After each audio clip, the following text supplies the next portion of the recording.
Hello, hello, hello, and greetings, fellow adventurers of Vera. Welcome to the Tavern Talk at the Golden Feather Tavern. We are Vertec and Chibi keepers of this fine establishment. The Golden Feather Tavern is open to all adventurers and travelers to come and share their thoughts on the inner workings of Vera over a nice tankard of ale, mead, hot chocolate, or any other delicious beverage of choice. So raise your glass, pull up a chair as we delve into tonight's discussions. And get scolded by Vertec. And get scolded by Vertec. Today is the 19th of August, 2025, and we are on kegger number 54. Artisan changes and P3 news. Are we actually on 54? Okay, cool. Yeah. Never figured out what number we finally got to. Yeah, remember the other week when I sat up for like 5 hours and organized the folder of all the recordings we have? I renamed everything. Most weeks when you're up late working on something or others? Yeah, I mean, that's fair. But aside from work, what else do we have on tap today? One big conversation in the community this week is actually the Artisan changes, and there's some other things that I think are really important to share, but I'll get into those first after we get to know our hangout buddies for this kegerator. Yeah, who would be excited about Artisan changes? That's crazy. A huge portion of the community. Well, to me, a huge portion, at least of our community, is excited about Artisan changes. But I mean, some tavern owners somewhere might like it too, I suppose. But I'm just saying, I hope to have a nice tavern with you in the future. But nevertheless, we do have Oracle with us as well as Vladis. Hey. Welcome in. How are you guys doing? I'm doing pretty great. well today. Glad to hear it. So, just for some background, I guess, or like a little bit of a reference for everybody, are you currently testing around on PTR? Or are you waiting a little bit more into phase 3? I know, Vladis, you got like the personal life thing going. Oh yeah, I when I do play, I live on PTR. I haven't even logged into Shoal in weeks, probably months at this point. But yeah, no, I'm very much been trying to test all of the PTR economic changes. Fair. What about you, Oracle? Whenever I'm not busy with IRL stuff as well, I'm on PTR. Yeah, I feel like that's Vertec and myself. Vertec much less than me, because Vertec's always busy with IRL stuff. But oh my gosh, when he gets a chance to get away from work, he's testing out PTR with us. Work. Uh-oh, your microphone's doing garbly things. I know. I'll take over for a second. I'm always on Shoal. Yeah, you're always on Shoal. Actually, so speaking of Shoal, while Vertec gets that going, MEPS, which if you guys have not heard yet, MEPS is the newest member of the community management team. So officially welcome, MEPS. Welcome to the Ashes family, and I hope you have fun here. Welcome. There you go, yeah. So Shoal's end times are near. Glorious adventures of Vera, an invasion comes with the end of Alpha 2 Phase 2. The realm will now shut down on Thursday, August 21st, 2025 at 6 p.m. Pacific time in preparation for Phase 3, which will still launch on Tuesday, August 26th, 2025 at 10 a.m. Pacific time. And there'll be a link for more info on Phase 3. However, before the realm shuts down, an incursion of dangerous foes have set their sights on the denizens of Shoal. Make your final stand for the realm before shutdown starting Thursday, August 21st at 10 a.m. Pacific time. So they're doing a end of Shoal event, and Shoal is actually closing. Shoal was previously, if you guys are not in the loop, intended to go all the way through the 26th, and they're instead shutting it down early on the 21st, likely to maybe get plenty of rest for the devs leading up to the big launch of Phase 3. So yeah, Exactly. I was like, man, they're starting that right in the middle of my meeting. I don't even get a chance to be a part of that. I'm saying the timing on all So- this stuff is amazing. Right. Also, just general information. There's currently a dev discussion on the Artisan thing, which is why I partially wanted to bring up the Artisan stuff. Just for economy and stat forges. And they said whether you're a crafter adventurer or somewhere in between, you'll feel the impact of your choices more than ever. And they want to hear your thoughts on how they've reworked the economy and balanced gear, stats, and progression. So that's there. There's also a link there for you to join the discussion topic to share your thoughts, as many have already done. I want to make sure that is put out there just as a heads up for things. Time So, is money, friend. yeah, in-game GMs need some serious sleep before P3 launches, because that's going to be their last chance. Full degen and Yep. DMs will be needed. Yes, absolutely. And hello, zombie, welcome in. One other thing I want to say is reading through like the notes for today. They had the PTR updates for today, or yesterday actually specifically. The bordering mountains of the Riverlands have been replaced now with actual mountains. So the horizon line is growing. It's going to be a little bit more ideal. You'll feel a little bit more immersed within the Riverlands now. There have been many recipes that have been updated for cooking, farming, lumber milling, metalworking, stonemasonry, tailoring, tanning, and weaving. Tooltip footer has been updated, so it's more separated and visually from the UI frame, and the icons for keys are visible.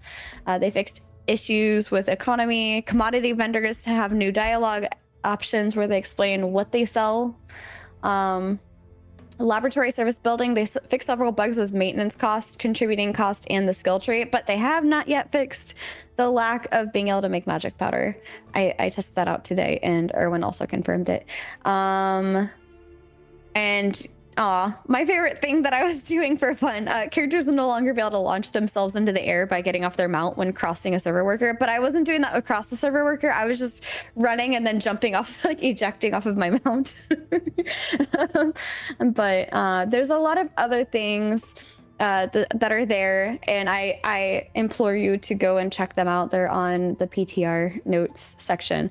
But I think the mountains and some of those Artisan changes are really, really big. Now, before I get into the nitty gritty of everything, Vladis, you actually posted recently, like 4 days ago, on the Reddit about your Artisan feedback on making it simple but keeping it complex.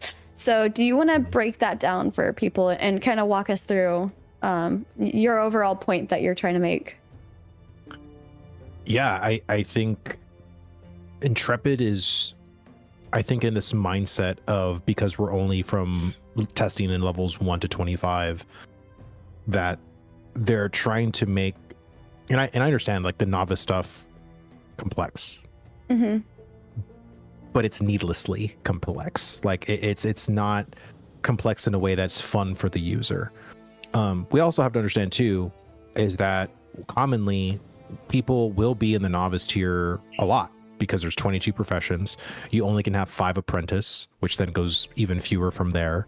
So you're going to be in the novice category in a lot of professions a lot. So I understand that there needs to be this kind of attraction to it, but there also needs to feel not this, like you need this overabundance in materials. And again, at the end of the day, depending if leveling gets buffed, meaning how long it takes to go from levels 1 through 10, your adventuring level, novice gear crafting wise, armor smithing, weapon smithing shouldn't be that important. Like, let's just be completely honest. Like, it shouldn't be that important. It is the least important, because you will be in those levels for a couple of hours. There is no reason on God's green earth for it to cost 20s or 30s of a single material to make a bow, to make a sword, to make a shield. And I think the biggest key from all this is the profession talent trees, which are still missing, which are still not in the system. And I feel like that or go ahead for a sec. I was gonna say it's either that or on a counterpoint, just so it feels like more realistic-ish. So you're not, making a shirt out of 2 flowers. Is just make the materials so abundant that you can't possibly help but get enough materials in like no time. Like even making some of them almost like the training materials where they don't actually like really go away. They're just there. You chop it and you get the thing and that's cool and you move on. I get the idea. Cool. I mean, but just respawning real quick. I think it's just a matter of it's just a couple of things. Like numerical tweaks I think are the easiest thing. I think it's completely overtuned, not only at novice but also at apprentice and journeyman. Journeyman is literally, if you go look at some of the stuff of what it takes to craft those things, we're talking thousands. Like I am not using hyperbole, I am not exaggerating. Yeah, that should literally in my mind be an artifact. Like if you're crafting an artifact, that should be what an artifact is. I can't even dare imagine what an artifact, a level 50 artifact, what is that, in the millions? Like, are you going to need millions of something? Like, that's what I mean. Like, this is why I think it's hard probably for the devs because we're so ingrained in this level 1 through 25 that we're not zooming out and seeing like the bigger picture of 1 through 50.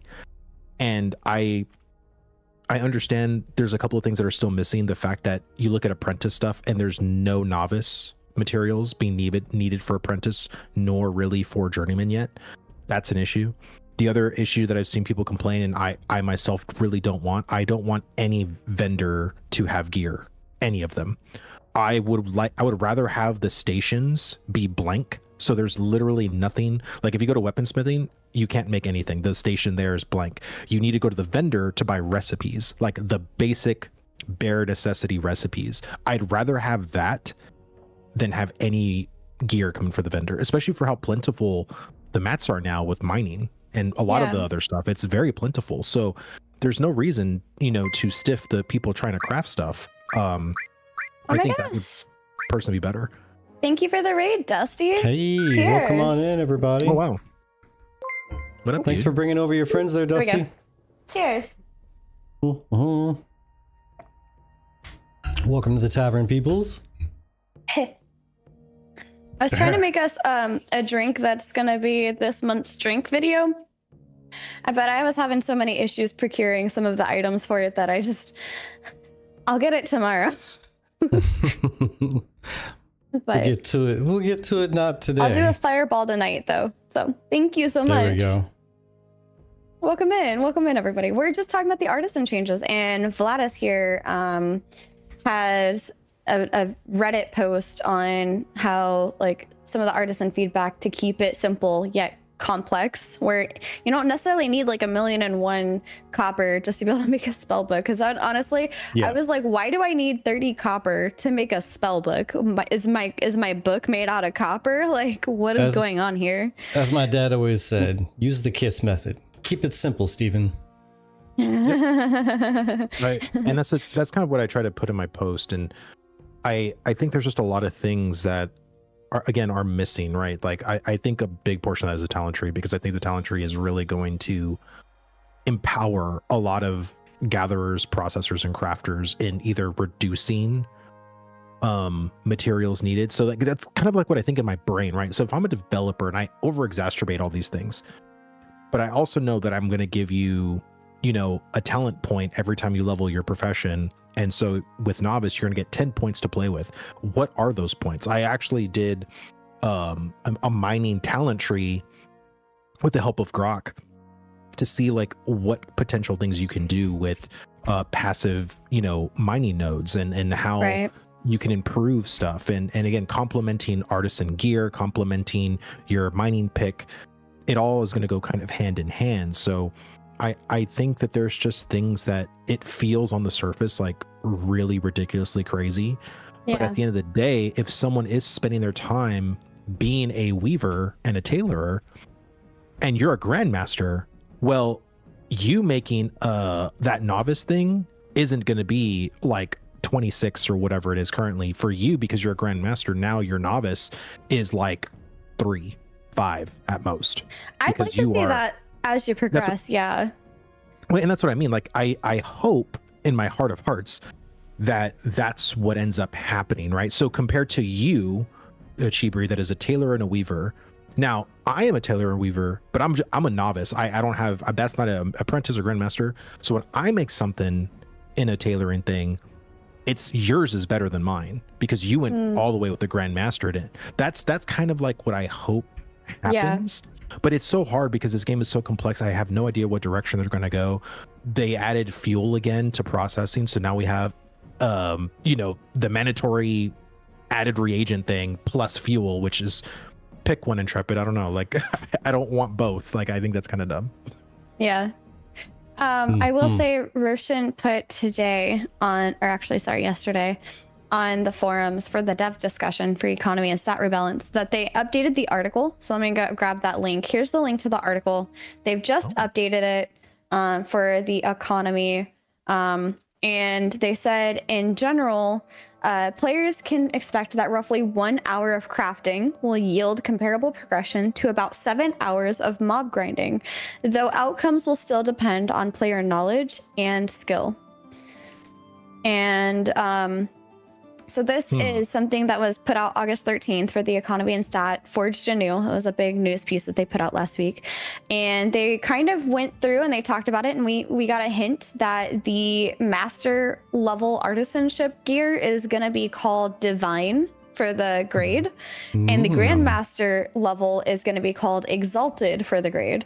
And so they kind of break that down a little bit there. But they mainly say that basically that like the vendors and drops and quest rewards, like they're changing that. So just to read a part of this, vendors will now play a more central role in the crafting loop as they're the exclusive providers of certain reagents required for advancing crafting. This makes vendors an essential part of the progression pipeline and a key bridge between adventuring and crafting. Quests and commissions have also been rebalanced. Many quests now offer reward choices, including materials and gear, allowing players to select what best supports their journey. Commissions have been turned to more accurately reflect their efforts and now grant reward boxes that reveal a surprise when opened. And I've been experiencing this for PTR. Yes, you heard me right. 1 hour crafting is roughly 7 hours of mob grinding. Altogether, these changes are designed to make crafting the backbone of progression while keeping adventuring, questing, commissions meaningful contributors to the wider economy. Whether you're a gatherer, crafter, hunter, your role will feel more interconnected than ever. And they said, speaking of mobs and vendors, we've made a number of adjustments to mob drops, quest rewards, and commissions to help ensure that crafters and adventurers stay in sync. Mob drops have been tuned to be similar to crafting progression to keep crafting at the center of gear progression. Gear drop rates from the enemies have been substantially lowered. In general, players can expect that roughly 1 hour of crafting will yield comparable progression to about 7 hours of mob grinding through, though outcomes will still depend on player knowledge and skill. This ensures that crafted gear is highly valuable and remains the primary path. So just to clear this up, what I think they are saying, hello, Jesse, and welcome in, is that you spend an hour to grab the items necessary to craft said gear, or you can spend 7 hours doing mob grinding to hopefully get that gear to drop. I think that is what they're saying with this. I could be completely incorrect, but they said that said, mobs still can drop gear across various tiers within each grade. Most loot will be from the lower end, but there's always a chance to land a high quality item. So the risk of going through the mob grinding for 7 hours is that you could potentially get a decently higher quality item than if you had gone through and gotten a bunch of common, maybe uncommon items to then make that gear out of. So I think that is what they are referring to. Yeah, I don't think it's XP. It is a little bit misleading in that phrasing. I will say that in terms of it, I definitely see where the confusion came from. Yeah. But yeah, to say that 1 hour crafting will yield comparable progression in terms of gear progression specifically. Just to send your ult for processing, also free the mail to the yeah. purely about items. Yeah, makes more sense now. Absolutely. Oh, okay. So not craft for XP 7 hours, you get a green, or 1 hour you build a green. Yeah, exactly. The article also doesn't kind of tell you within that hour you're crafting, is that funneled materials from other people? Was that how many hours were you gathering those materials to do 1 hour of crafting? You know what I mean? Like it doesn't. Yeah. Yeah. I guess like for me, it's just there's a lot of vagueness with it. And I understand that there's like there's this power thing, right? Because we want to keep crafting like the ultimate thing, right? The thing that is the most important. But I feel like they're obfuscating that in other ways, with like, you know, with vendors still having gear. And also like I really want them to do something with mob drops.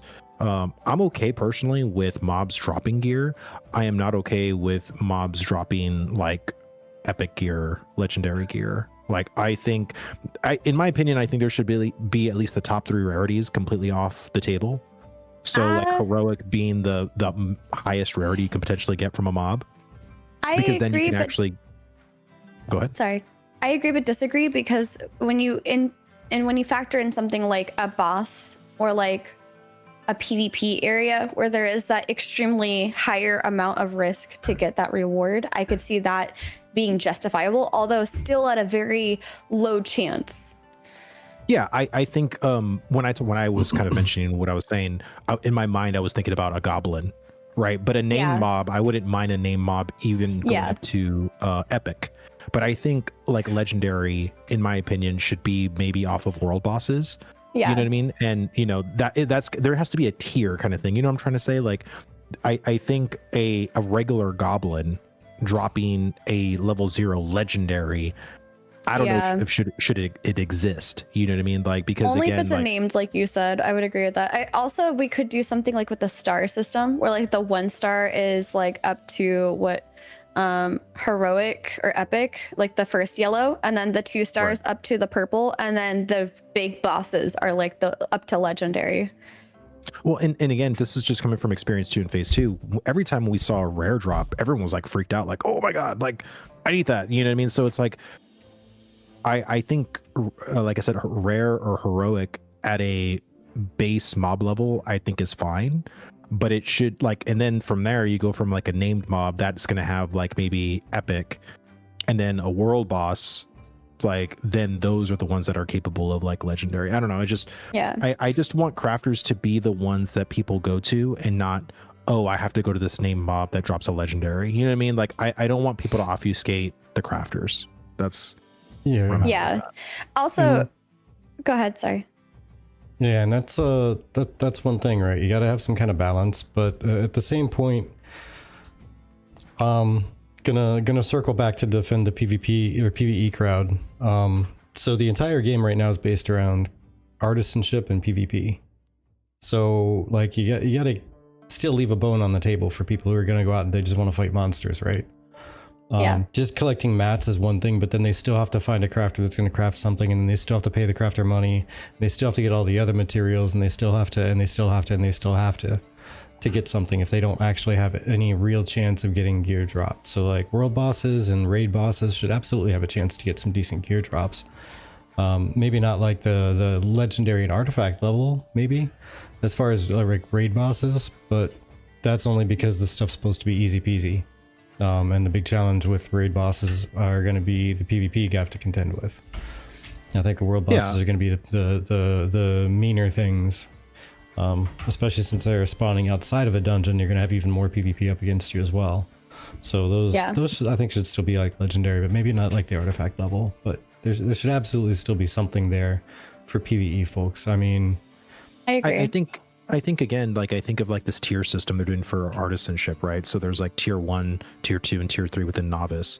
Like I'm okay if there is a tier 1, let's say legendary, right? But only crafters can make a tier 2 and tier 3. So it's like you can get a legendary, but there's also these other levels that crafters, because if we're going to make a statement saying crafters make the best shit, well, we have to make that a realization, right? They need to make the best shit. Yeah. So that's my thing with that. And personally, like being primarily a PvE player, like I'm fine with that because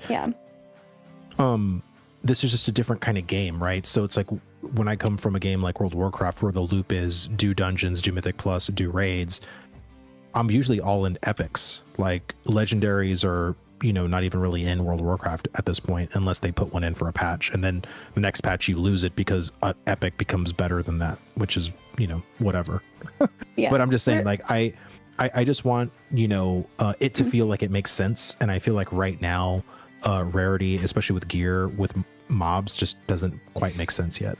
Right. Real quick, I want to catch up with chat because there's a couple of things I really want to touch on that chat's been saying. First off, Veil Mistwarden says there's also 3 tiers of gear quality per level block, so regular mobs should be dropping the lowest tier. And then I'm sorry, there's a lot that I'm scrolling back through.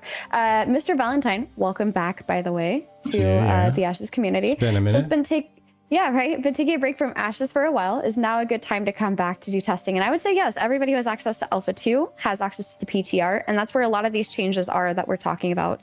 And Kiefer says, it's taken me over 1 hour process to process like 10 epic tier 2 Dragonwood. And I was asking if that was on live, and he said it's on the PTR. But basically, it's one of those things where, like, I noticed they halved the processing time. So what used to take 10 minutes for 10 processes takes 5 minutes instead.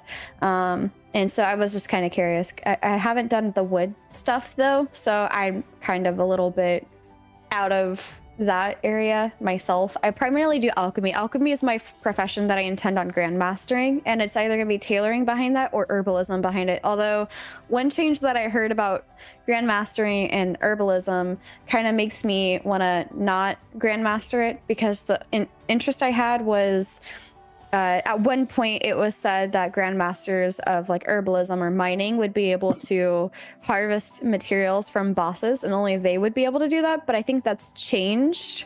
I'm waiting to confirm, but like basically if it's not herbalism, it's tailoring probably. But yeah, I really do think that there's like you don't have to pay anything extra to test the PTR, in my opinion. You have I don't think that they're quite done with like the apprentice and higher level tiers stuff, Kiefer. I know that they did a big push for focusing on apprentice stuff, and at one point they had mentioned that they weren't ready for, novice stuff, and they had said that apprentice was like out of the scope for the test. I don't know if that's still the case, but that's good. That's worth noting. And I don't know if that's intended to make it faster and easier for people to get through novice. And then when you get to apprentice, that's when it starts taking that time.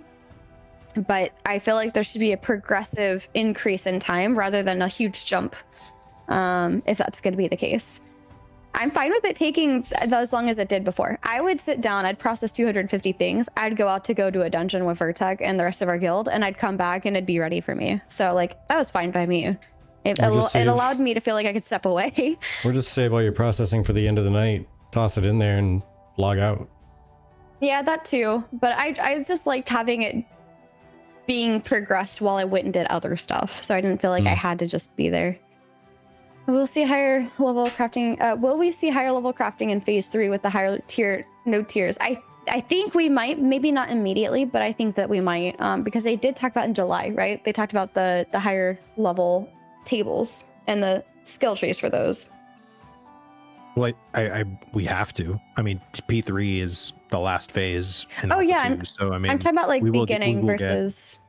I'm pretty sure, like, you know, in the immediate future, there's still so much stuff. I mean, we still haven't got all the classes yet. We don't even have all the races yet. We don't have all the biomes yet. We don't even have the content in the existing biomes that we need yet. There's still, we haven't finished this continent. A lot of prototyping, I think, is still going into play. I know the biggest conversation we were having in guild the past couple of days has been storage, like individual player storage, guild storage, just storage in general, like rarity. Like, you know, we're all mining and stuff, and it's just like you just mining, like I would say like 20 nodes, your bags are full, like completely. And now you're either having to delete basalt or granite, or, you know, like, and people are just making all these different ideas for like, well, you know, why shouldn't rarity stack? Like if you have basalt, why can't you have like uncommon, rare, epic all in the same, node slot or whatever? Yeah. And I'm curious to see what Intrepid is going to do regarding that, because it's like, as much as I know inventory is an issue, I have to also understand, it's like in my WoW brain, I am playing with the 6 slot bag.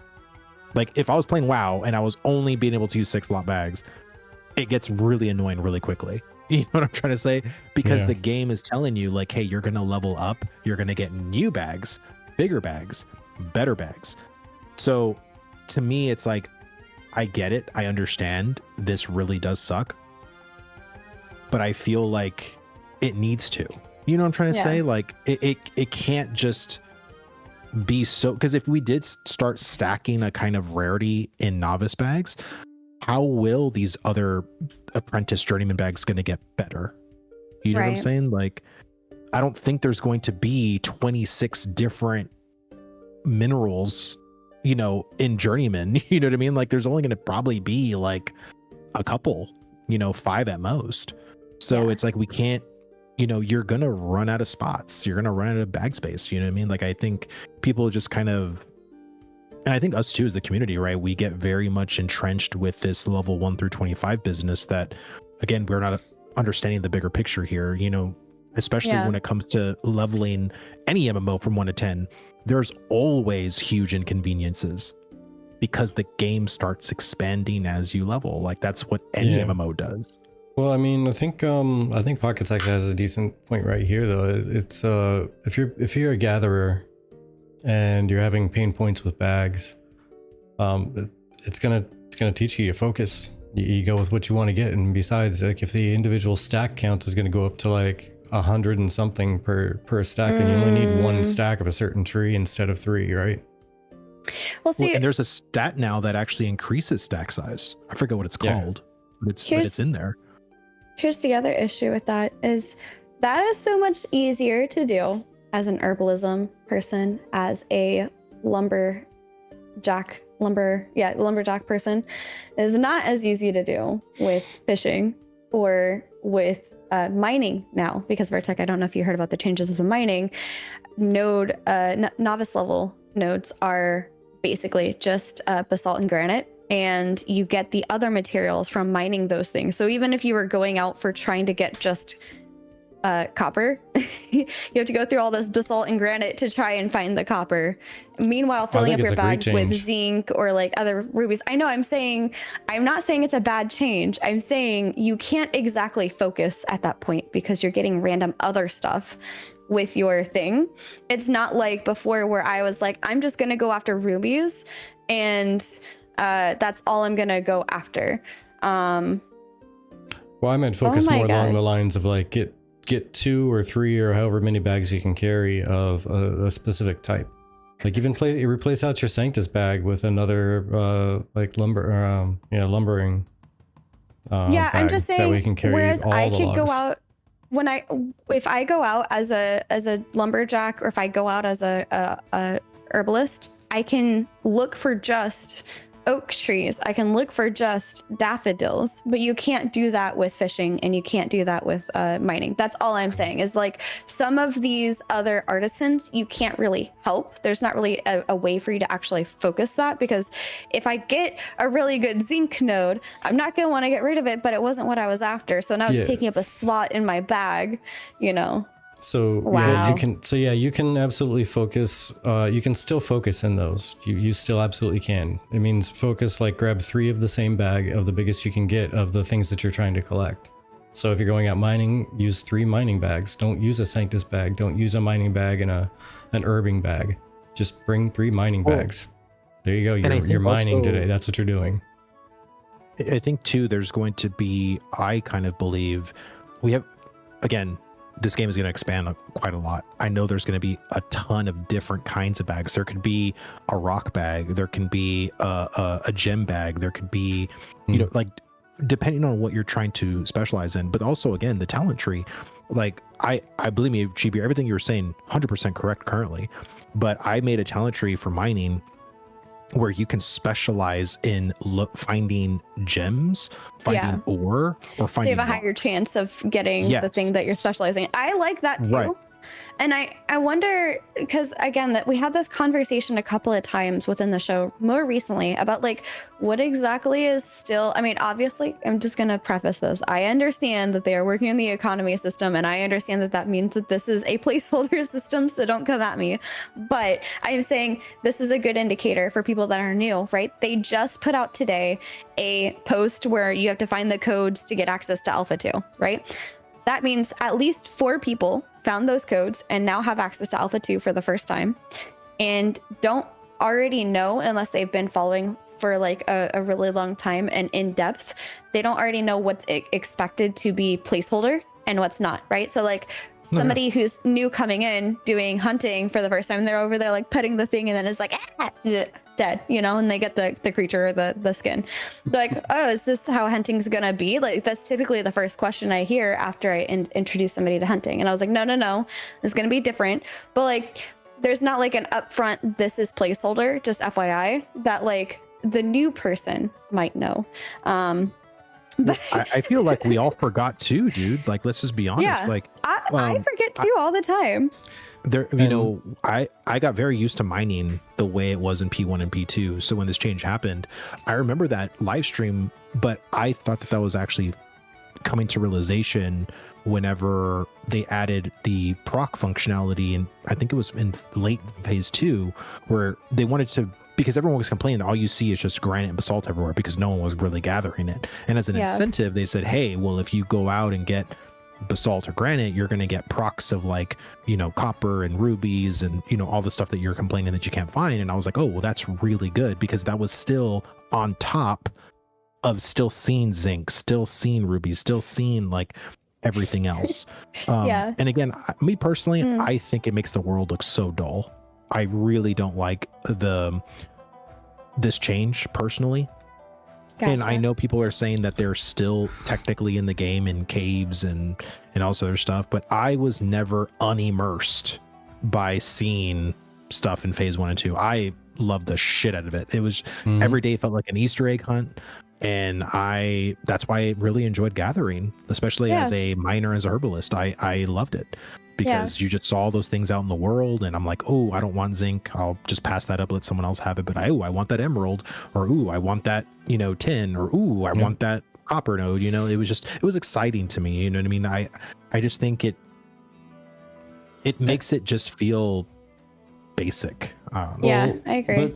But why does it make it feel basic? Because that, and like in like give me like 2 sentences. Why does it feel basic? Because it's just very binary now. You get basalt or granite. You never get a ruby? So you never get copper? No, you do. So it's the same kind of surprise, right? So you still get something in your bag, and you can throw away all the other stuff, and it's the same thing as if you ran around until you found a copper node. One thing I wanted to point out though is, I mean, I agree that it makes it feel basic. I absolutely agree. But one thing that we're forgetting, and Mr. Valentine asked about this, is how's the survey system progressed? Is it operational? Because for the longest time it wasn't, and I forgot about it because I just stopped trying to even look. But also to Bosun's point, like the colors of like the ruby and stuff, like that's gone, that's off out of the environment. And so I think compared to seeing the reds of ruby off in the distance, I mean, granted, emerald's still there, you still see the green, the weird stone's still there, you see the blues, you know, but just it kind of pulls a little bit of the color from the landscape with the new system. But getting the survey pylons means that you can check to see if any of the nodes you're about to harvest have the like the things you're looking for inside of them.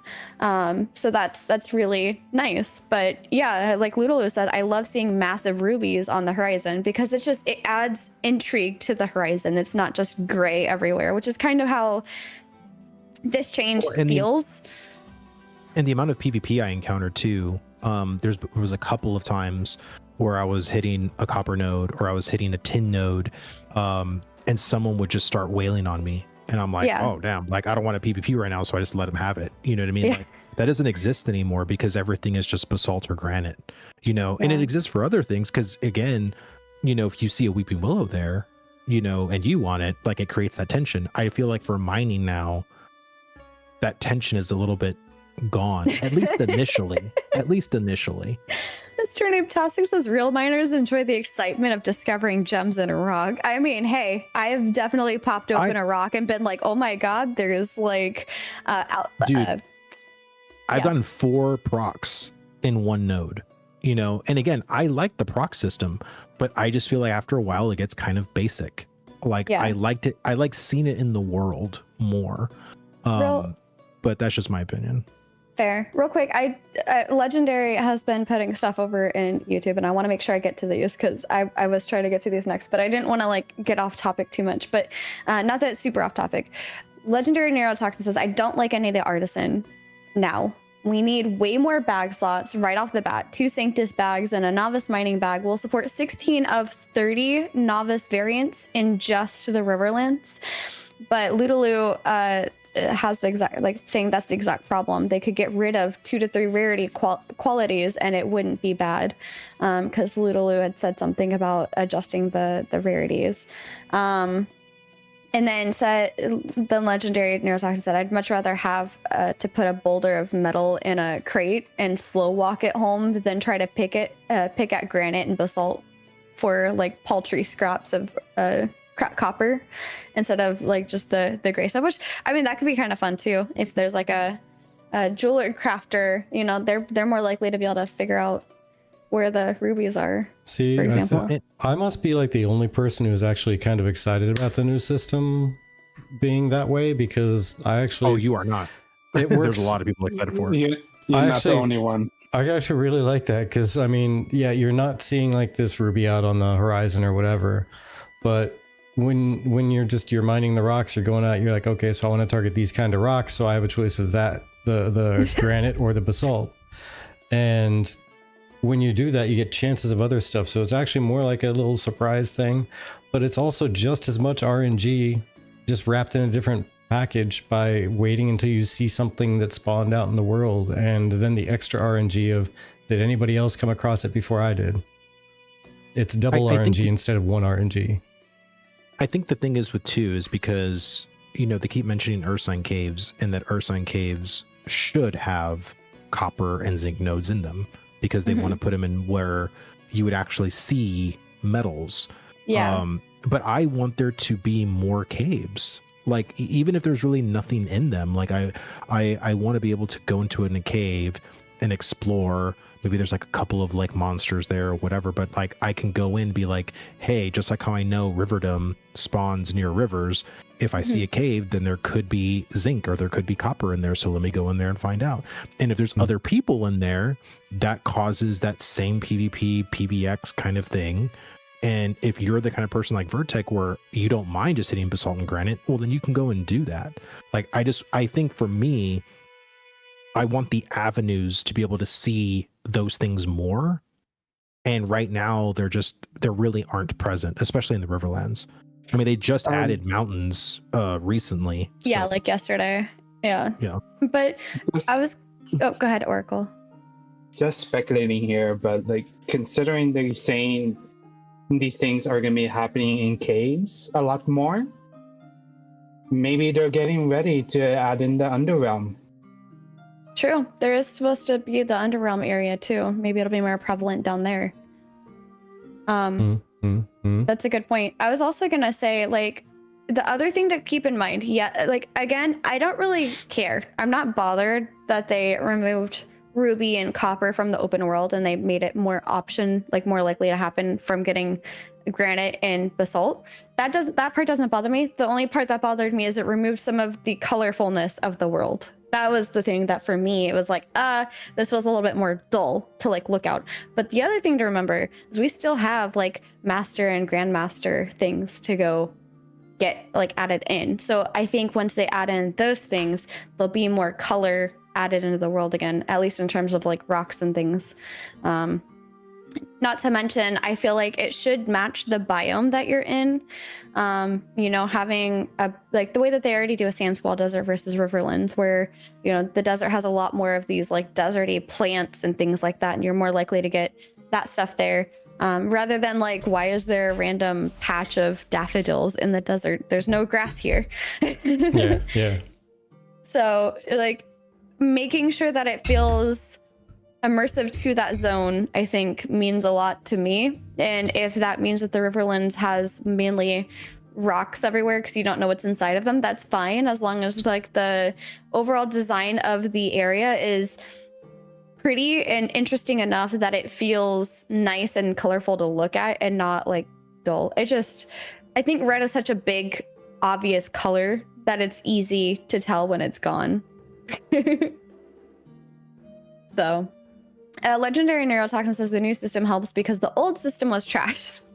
No more 2-hour respawn timers giving hardcores control of the economy. Randomizing positions every time would have fixed it much better. Talking about mob grinding for resources and things like that. Once I get the recipes updated, I don't ever want to have to use oak in the anvils ever again. Fair. Nice. But so the other thing. Oh, sorry. Go ahead. I feel like I'm a little biased on this because this also helps my other crafting profession, arcane engineer. Uh-huh. Like with the survey patterns and all that, a benefit from me. So I like this system more because of that. Yeah. And I think that that's important, right? Like if you don't need a pylon, what's the point of having the ability to make the pylon? Like ensuring that these things give valid importance to these different artisan things. I think that's important. And yeah, Mr. Noobtastic answers the question, but Mr. Valentine says we have so many misters in chat. With P3 coming, is level cap going to be going beyond level 25? And so I just kind of want to preface that like P3 is intended on being like the last phase for Alpha 2 specifically, which means that as soon as Alpha 2 ends, we should have basically everything that is expected of the game to functionally run at its core. And I believe that will include Grandmaster and Master, which you can already be a Master and Grandmaster in the Artisans. You just can't be a Master or Master or Grandmaster levels for your adventuring. So you can't go beyond 25. But I would like to see them increase that up to 30 so we can have some points to play with by the time they give us secondary archetypes to mess with, because I'd like to have some points to put into a secondary so I can at least get a feel of how that feels. Won't see level cap change until they have already introduced secondary archetypes. That's kind of what I was thinking. So I kind of went straight your path too.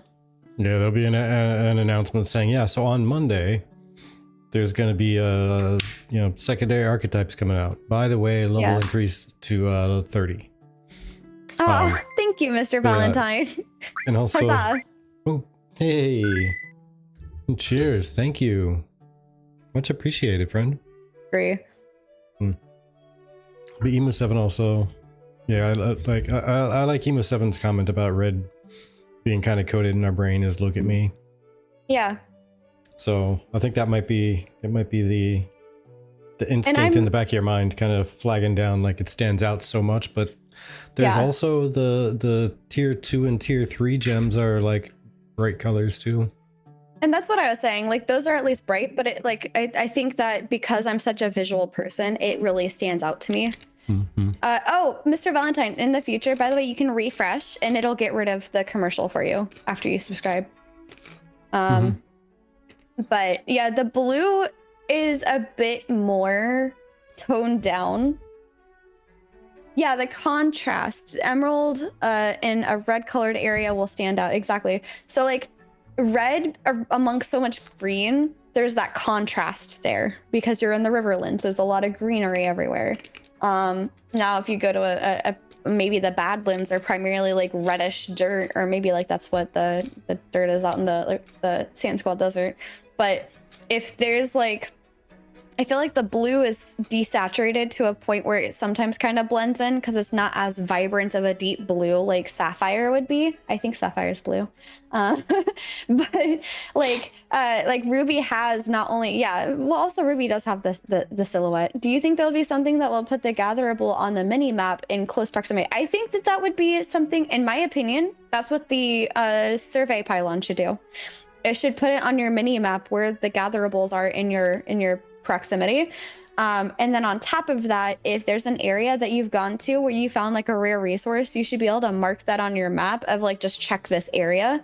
Not saying that like, because I think they're changing it so it's not spawning in the exact same location, but like, hey, around this area, I found some flax, and that'll kind of be a nice little player side pin to put down, kind of like Genshin Impact does, where you can put down like where you grab different ingredients. Like I got these hot chilies over here, and you can mark down where, so if you're looking for specific things, you can go farm them. Will be an interesting question for some of the other biomes that we don't have yet. If they're brighter overall, how will the rocks and plants look like in a magic forest? Exactly. And maybe the rocks, the granite will stand out in a magical forest where everything is vibrant but the rocks. So by contrast, that's standing out. And I think because I am such in a UX front-end developer design position for work and just for everything that I do, those things stand out more to me because I've noticed that, like, I've seen it before and I see it now, and I notice that that's changing. Cell shading makes everything stand out because it has outlines. Yes. Okay. So speaking of outlines, one thing that I noticed today on the PTR is now if you go to interact with a table, like a processing table or a crafting table, they have a white outline around the table to indicate that you are having that like active by like, it's kind of like when you hover over a link and it like changes the color, like gives an outline on a button. It's kind of like doing that same thing. So if I get close enough to the alchemy station, it like outlines it in white. And I'm not really a fan of that myself because I didn't have a problem being able to tell when I was interacting with it previously. But if I can at least disable that, I think that's a great accessibility feature. But if I can disable that for myself, I would be just fine because I had no issues with it previously. But then again, thinking from an accessibility lens, I think someone who probably can't tell, that would be a nice visual for them to have. What makes the grass grow? Blood, blood, blood. Blood, and... all right, so the other thing I want to talk about is this really fun conversation piece that came from the forums from Thedria, who had an idea. This one's a little bit long, but the general idea is that the in-game you could purchase only a very basic map from NPC and villagers, and it just has the bare outline of the region. I really love fog of war things in my game. If I haven't been there, why do I know the layout of it? If I have been there, I should be able to know the layout of it.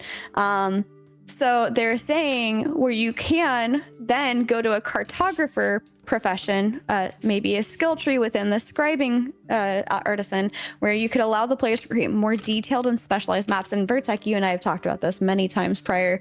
I'm a love for this. I think that having things where like it's a little bit more player immersive, perhaps you needed to have gone and survey an area and get an idea of what kind of things grow there. Maybe there could be like a little key on the side of the map of like what types of things you can find in that region, and it has a little bit more detailed area for that. So the job of the cartographer is to go out and explore, which then rewards the exploration side of things because you're getting a deeper understanding of the area through exploration, and then are able to convey that for a price to other people. I think that'd be cool. I always thought it'd be a great idea to have a cartographer profession. That would just be so great because then it's giving people who want to explore something to do and a purpose to do it. Like they can make money by exploring, even if they don't pick up a single thing to bring home. Yeah. Because the cartographer thing, it could legitimately just make it so you can unlock somebody's map, but only for the areas that you've been to. And your specialization points can go into either making it so that when you sell your services to unlock parts of their map and draw it in, let's say, it'll last a certain amount of time, or it will reach farther. So if you run from one side of the map to the other, you could actually give somebody a direct line all the way to the other side of the map for like a super big price, because hey, I can give you the best caravan route. It's right here. Watch this. Yeah. And also, like, against what Lulu was saying, you know, other people are lazy and they can cheat that by creating map sites and stuff. Okay, but like when the seasons change and the creatures change and the gatherables change, that's not always going to be something that works, and every server is going to be different. Up, or nodes get sieged and get taken down, or like any of the above. Exactly. Schmoozin, welcome in, by the way, says they also showed how some quest choices affect in-game zones. This would form a need for cartographers to update the maps. Exactly. Kind of like what Vertec was just saying, like the node changes. So maybe the outline of this node is different. Who that node vassalizes changes when there's sieges and when there's level ups. And so that would be something that a cartographer could, like, I mean, obviously you can hit him and see it, but like, they can draw points of interest on your map. True, that too. But then you can also have it kind of for the role players out there in the community. You get this historical map that you can that doesn't get updated, and you can see like literally through images the history of your server. That would be really cool too, just from a lore perspective. Like, oh, well, when we first settled, this was the first map that we were able to define through cartography, and now you have like your guild, your roleplay guild's first settling settlement in a specific node, you know. Get a POI resource to add a POI to map. Exactly, like that would be really neat. And then let's see, make the cartographer use paper from the other crafters. I mean, honestly, a lot of people expected that the lumber millers were going to make paper with their trees, but that didn't really seem to be a thing. Ink from alchemy, which, yes, I agree. Maybe use something like the biome essences we've seen to update the maps for those zones. That would be a really interesting use for the biome essence that we have. By the way, there's, Vertec, if you didn't know this, there's Riverland's essence now. So I found that interesting. I think there's also like an Anvil's essence. Sai Hunter says also you'd have to manually add that info to another site if they actually crack down on the data mining that Margaret talked about in her interview recently. Very true. They do not like people data mining. They will not change though. Like 100% will simply have 4 states, and all of the stuff that in that the sites will simply have 4 variants of their map as for nodes, unless Trumpet somehow completely prevents data mining. All the node stuff will be leaked as well. And legendary node toxin to add to this is it's all in the .pack file, plus a quick survey of what tier each node is at and what season it is. Even if it's dynamic, it'll be data mined immediately. And then Lulu says, but even if they do manage to prevent data mining, people simply create maps based on all the different servers because game states will be static overall.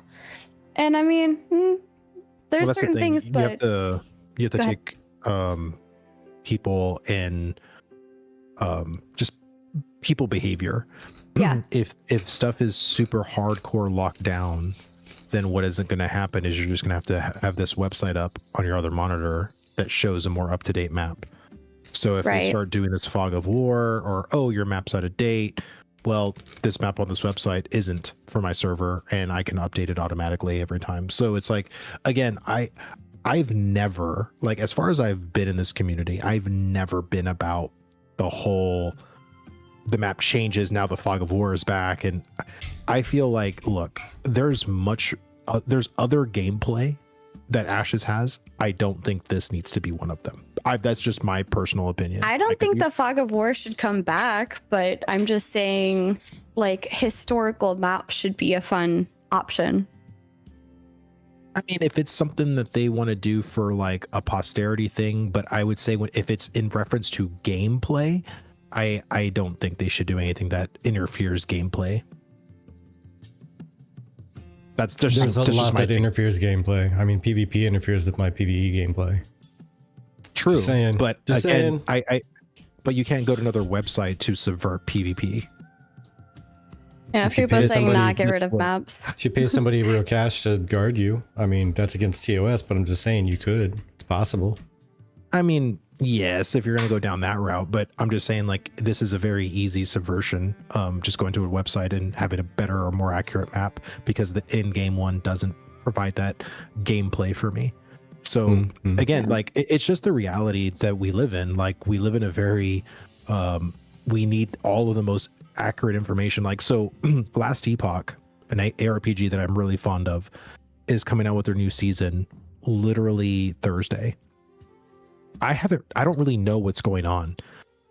Everybody is all like, they already know. They know every system. They know every fucking mechanic. They know, like, and I'm over here like, I don't really know what's happening. Like, I think that's, in my mind, like, yes, I can go to the website and just be completely. Huzzah, Avarat. Oh my God, 36 months. cheers. Nice.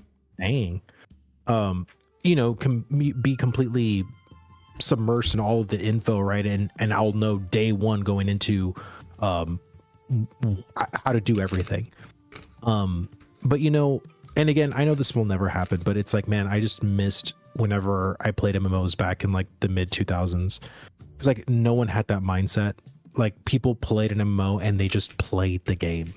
Dude, You know? and I'm coming from like a TTRPG background where like that sounds really fun to me. And I get that there's certain things that work in a TTRPG space that doesn't work in like other spaces. But like one thing Psy Hunter also brought up is apparently the library building might be related to the world map info to give info to clear some of the fog of war. So even if there's not like a map necessarily, you could, as a scribe, like, what's the word? Make stuff and then give it towards the library to increase the library stuff. But reading the wiki, says Psy Hunter, seems they indicated that they might just give the info instead, which is fair. I get it. Some things are fun for some of us who like that more like role play immersive aspect, but some things are not necessarily convoluted, but complicated just for the sake of gameplay, which is not always fun. I know that Intrepid's intent is to make the gaming meaningful and things like that. So I do hear you guys. I think it would be really fun to have. I think I might still totally have like a role play in my head of like, I'm making the latest map, you know? But I think, yeah, I think that that'll be really fun. Neurotoxin says, WoW was data mined to hell at launch. My buddy found 2 to 3 world bosses drop items a day, saw one a month. Where Neuro saw 1 month later, it was revealed that he was data mining and never got caught. Interesting. Our points of interest are going to be crowded as much as they were in the beginning of Alpha 2. I know as a turnoff that there was 30 to 40 people in the POI. So that's a great question, Mr. Valentine. And Vertex responding to Vale. But I think that they will be probably crowded. However, one thing to note, that is not the intent in the future, right? They'll probably be crowded in the future, but not nearly to that same extent, because we saw 8K concurrent people at the beginning of Alpha 2 Phase 2.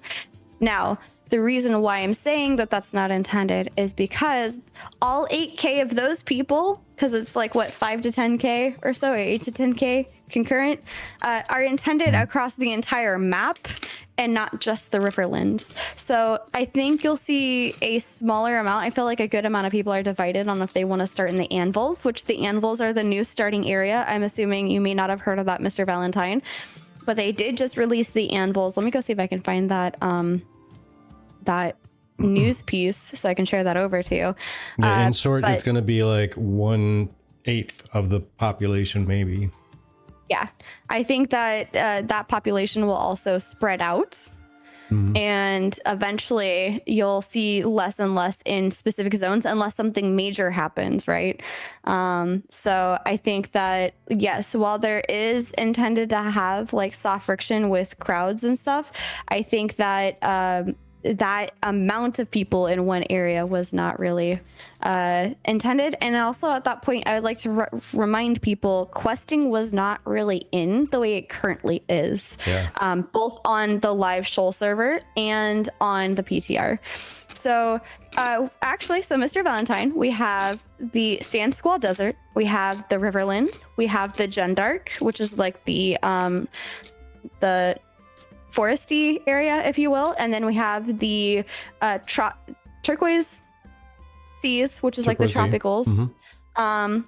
And now we have the anvils, and they're probably going to be working on the remaining for this one jungle. John Dark, thank you, jungle. I think the other part is supposed to be a forest, but I haven't seen the forest yet. They are going to make that much darker, the Jun Dark. They want the jungle to be like dark and moody. Right now it feels kind of like the tropics, but they'll get there. But yeah, so still on one continent, almost done completing the main part of the continent. I think there's like 2 sections left. And then we have the island to the north, and I think a small island to the south, perhaps. But then we have the entire eastern continent that we have to go through. And I think with the rate that they're getting these biomes out, we'll see them pretty quickly. The reason why the anvils are taking so much longer is because that's the second starting zone. So now when you go to make your character, you can choose everything except for a Tolnar or a Renkai. And now you get backgrounds, and you can choose if you're starting in the Ayla ruins, aka the Riverlands, or the anvils, aka the mountain area for the dwarven starting zone. And the anvils already have their starting quests all mapped out, and you can playtest all of this on the PTR currently. Yep. Now the question is, are they going to continue the path upwards and then hit all the islands in the north before hitting the other continent? It's a good question. Because in theory, they're going to have a lot of time left until they bring out. I mean, I guess it is a big theory, because who knows when they're going to bring out the Renkai and the Tolnar. I feel like Renkai is soon, given specifically that both GM Jacob and GM Roshan were Renkai in the PTR. And I think Tolnar, I think Steven said Tolnar was after Summoner, right? Or was it Summoner after Tolnar? All I know is they needed to complete all of the other races before going into Tolnar, because the Tolnar is an amalgamation of all the previous races. Yeah. I forget which one he mentioned. I know he said that one is probably going to be after the Tolnar after Summoner. So yeah, there's plenty of time before they need to get the other content created and all the under passages going under the water. Yeah. I really want to play a Renkai so bad. Oh, they look so good. It was really funny. So Vertek and I had this running joke since the beginning, where I was going to make the tallest pirate I could, and he was going to make the shortest Vec, and we were going to see who's taller. And I am proud to announce that I am still shorter as a short Vec than he is as a short pirate than he is as a tall Vec. And the Renkai were still like way taller than me. They're massive. They're tall boys. So that was fun. I'm so happy. What are you happy about? Me too. Besides everything. Renkai. I got you be tall in something. But yeah, and they're always working on the adjustments. Like the sliders are working a lot more. There's a lot more options for things within the character creator. They actually did a recent repass on the character art, so that's updated too. So there's a lot of really good stuff coming. There's Hunter, I cannot wait until the tank redo. Cannot wait. Yeah. Super excited. I can't wait to see how you're able to also, Mr. Valentine, you're probably not aware of what we're talking about. So this ability skill rework that is intended is that, we're gonna have new skill trees where we already recently kind of got a skill tree adjustment, but the new skill trees will have like sub things to spec into for each of the skills, where you can adjust it further via like different procs that you can get, or like stats that you want to increase, like things like that. And I'd love to see like what options. Yeah, multiple points per ability is going to be so amazing. I can't wait. Especially for cleric. I am super excited to be able to increase that for cleric. But Vladis, you and I were talking a little bit before the show that you were like looking at, because again, there's some new UI changes to overall, like I mentioned, the highlight and stuff like that to the artisan skill benches. Oh yeah. Does Firebrand still bother the starter zones? I don't think so. But you were talking about like some ideas you had to make the UI even like that much better. Especially when looking at like the processing, I feel like I agree with you. There's some wasted space there. And so what ideas did you have exactly? Well, so me being an idiot, I posted PTR screenshots on Reddit because I'm so smart. And I of course I had to take my daughter to gymnastics, and then when I came back I deleted the post. But basically I wrote out a pretty elaborate Reddit post to give, or hopefully for Colby and his team to see, when it comes to just the processing UI. I've been processing a lot recently on the PTR, and now with the the regents with fuel, there's also the quantity slider, there's the quality add button. I want everything to be able to be on this single UI panel. I don't want no additional pop-ups. I don't want to bring up my bags. It's just very cumbersome right now. And I don't think UI, especially like for processing, should be that level of complexity. And basically the whole article was just kind of showing like parts of the UI panel that could be adjusted. Like I want, to be able to see my materials potentially on the right hand side. So that way, like if I'm, and only the relevant materials. So like if I'm trying to do agave for weaving, I should only see like bluebells. So it should pull from my bags and show me how many bluebells I've got right there on the panel. What rarities do I have? And I think, and it's kind of hard to like sum it up because it's like you gotta kind of see what I'm talking about in order to like understand, especially if you haven't processed recently. But basically I was just trying to give as much feedback as I could to just improve the user experience, because I don't know about you guys, but if you've ever processed anything in the PTR, how many times have you forgot to set your quantity slider? You went straight to the add button to find out what you wanted to do, and then, oh damn, I didn't set my quantity. I gotta go exit that, set my quantity, then go back. Like I've done that so many times, and I've been processing a lot, and it still gets me. So that to me is, I think, just something that I want to be able to just have a panel that does everything. And I also put in the Reddit post too that I understand we're very early, right? Like I understand this is going to be something that UI is going to improve and get better, but it's only going to improve and get better by our feedback. The thing is that sometimes UI designs could get even worse because their vision for the devs is something completely different than what the players are envisioning. So that's why I'm trying to leave this early, so that way hopefully the UI goes in a way that is for the players and not even further against the players. Yeah. Mr. Valentine, sorry, Mr. Noobtastic. Perfectly agree. Right there, exactly the same thing. I just want to be able to do the processing directly from storage, please. Oh, that too. 100%.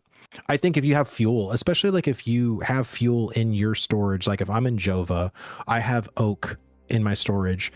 I feel like I don't need to pull that from, like I don't even have it on my person. Like it's literally in the storage in the note that I'm in. Like I think that's just kind of a quality of life. I think that would just make sense. Yeah. Yeah, because I want you to move it all one by one. Of course, Thogly. That's penance for spilling your alcohol. But yeah, like I need to make like 200 spice so that I can make 50 food. Okay, I guess I better bring out 800 of this flour, 800 of that flour, 800 of this thing from the vendor, and then get all of that going across like two different processing stations. Yeah. Womp.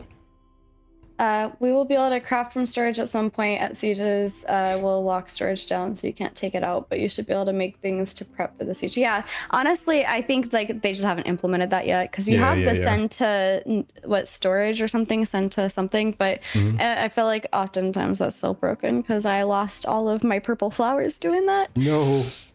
Yeah, that was a big How stat. do you feel about processing different rarities? Because that is another thing that I really don't like. That it basically does. You this don't like being able to formula- combination them? No, I don't. If I See, like, I if asked I for that have, specifically. I want that. oh, Yeah, you want I'm that? all about it. Yes. Oh no, I hate that Specifically, so much. Specifically, well, you have the choice of not combining them. You can still No, for choose to- sure. I mean, but it's like But- if I have 250 of a particular resource, but they're all different rarities, like Yeah. I'm just gonna get 250 of a single rarity rather than all the different ones that I got. Well, That's- That's to me is- rather than getting none, because you have too many different rarities and nothing to make a complete set. Yes. See, the thing is, if you're looking at just like flowers or weaving, for example, that's kind of a problem. That's not where the request for this came from. You can totally shift right click and put all of the same rarity in and just plan to Yeah, only why do not? those.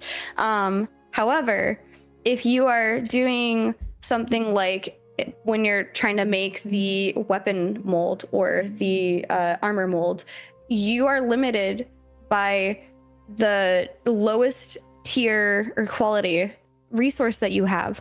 So if I have all legendary, even if I have all legendary except for one heroic item or one epic item, I can't make that legendary item because one thing is not legendary, which is, in my opinion, not good. That's not a good experience whatsoever.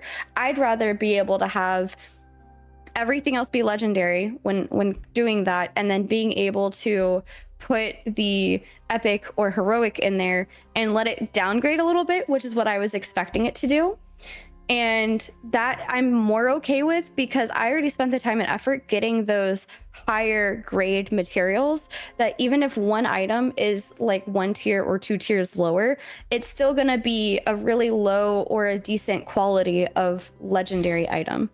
And Yeah. so like I like having the freedom of being able to blend the rarities or not blend the rarities if I so choose. I will absolutely, if I can help it, only process, and that's the other thing. The other thing that they added with this is the slider, right? You don't have to process just 5 or just 10 or just 25 or just 50, etc. If I have 13 blues, I'm going to process my 13 blues and I'm going to get that queued up. Or I'm going to put it in my inventory. I'm going to wait until I get a bigger stack so that I have a better length of time for it to go. But if I'm just sitting here working on podcast notes for like 3 hours and I have 3 hours to do processing, I'll just go ahead and sit there and go through that and get those processed. I would rather have both, to be honest with you. What you like and what I like. So like, and they could easily do that with the reagent. So one reagent allows for you to mix the rarities and get a single rarity at the end process, or I can have a bunch of different rarities, and at the out process also comes a bunch of different rarities. So if I have 17 of one, 4 of another, 3 of whatever, then I also get that outcome too, using my specific reagent. Using your reagent will blend all 23 things into a single rarity. Like, again, I want flexibility in that, and especially if I'm going out and processing mass things, or if I don't even care about a particular thing and I'm just like, hey, screw it, like I just give me process all this stuff in a quick way or whatever. Like that's kind of like what I like, and I understand what you like, and I under different circumstances that would benefit me too. But I don't think you dislike mine. I think you see ways to improve upon it better. So I think it's not that you don't like it. I think that you would like it better if insert that. Right. Like, and I think the way that you have it makes sense too. Yeah, I think it's just about options, right? Like as a processor, like there should be different ways to process materials, and again, people like to bring up realism all the time. That happens quite often in processing. You can literally process certain things in a bunch of different ways. Yeah. So the fact that Ash is processing things in one way, I get it. You know, we're still in early alpha or whatever, but I would really hope if maybe that they actually end up doing both. Kind of like when a certain food shop accidentally mixes in some not high quality sawdust into their beef, and their tacos come out cheaper, but they make more money on them. Are you talking about Taco Bell? I never said their name. Please don't come at me for defamation. Thank you very much. Yeah. You're talking about Boyo Loco. By the way, if you guys are liking this kind of conversation, this is exactly what our RIP Taco Bell sponsor. I don't think we would have ever gotten sponsored by Taco Bell. No. But yeah, Newtastic, I kind of want some Taco Bell now too. Just saying. Yeah, I'm just saying. Yeah, I mean, they're good. I like them. I don't think we would have ever been. But did you just put sawdust in your mutton at the time? That's a Vertec question. He's the chef. Ask him. I would never. Take up the complaints with the chef. Halfway through, I'm just the deliveries coming on alchemist. Thursdays. I got to make whatever I can stretch on Wednesdays. Okay. But I was saying, if you like this kind of conversation, I know we're like like at the midpoint right now. We're not wrapping up necessarily, but this is exactly what our tavern talk is like. Come hang out with us, chit chat. And if you don't feel comfortable jumping in voice, we have plenty of text channels for you to come in and jump in and ask your questions. We love talking about ashes. We love getting asked questions. So never hesitate to ask your ashes questions or non-ashes questions. We have an off topic for that. I was going to ask you, Chibri, since you've been doing processing, how do you like the new reagent with fuel? See, I already thought that processing was an item money sink. With these extra reagents, I'm not super a fan of them unless they're a little cheaper, or at least make the processing cheaper. Or maybe it's because I'm processing in Briarmore and not a citizen in a node where I would actually get citizen bonuses in terms of like cheaper things. But I think that on the one hand, I do appreciate some of the complexity, the direction that they're trying to go with it. On the other hand, I feel like it was already a money sink and I was already barely holding on to my money. And this is increasing how much more money I have to spend on things. So I haven't quite figured out where I land on it. I do prefer, I like the idea of being able to grind down the daffodil dust and the daffodils and snowdrops into powder first, and then being able to choose, do I make those into like salves from there, or do I use them for like magic powder? But that being said, again, going back to something that you mentioned with the novice, it doesn't feel necessary for a novice. I think that starting that at apprentice or higher would make much more sense. Where you have higher XP to get through to level, but the way that the magic powder used to be, you take one daffodil flower, one snowdrop flower, and you put it together with one reagent, not two of the reagent, and you would get your magic powder. Now I need a specific reagent with the daffodils and that same reagent with the snowdrops, turn both of those into powder, and then take the original reagent, but two of them this time, and combine the two powders to get magic powder.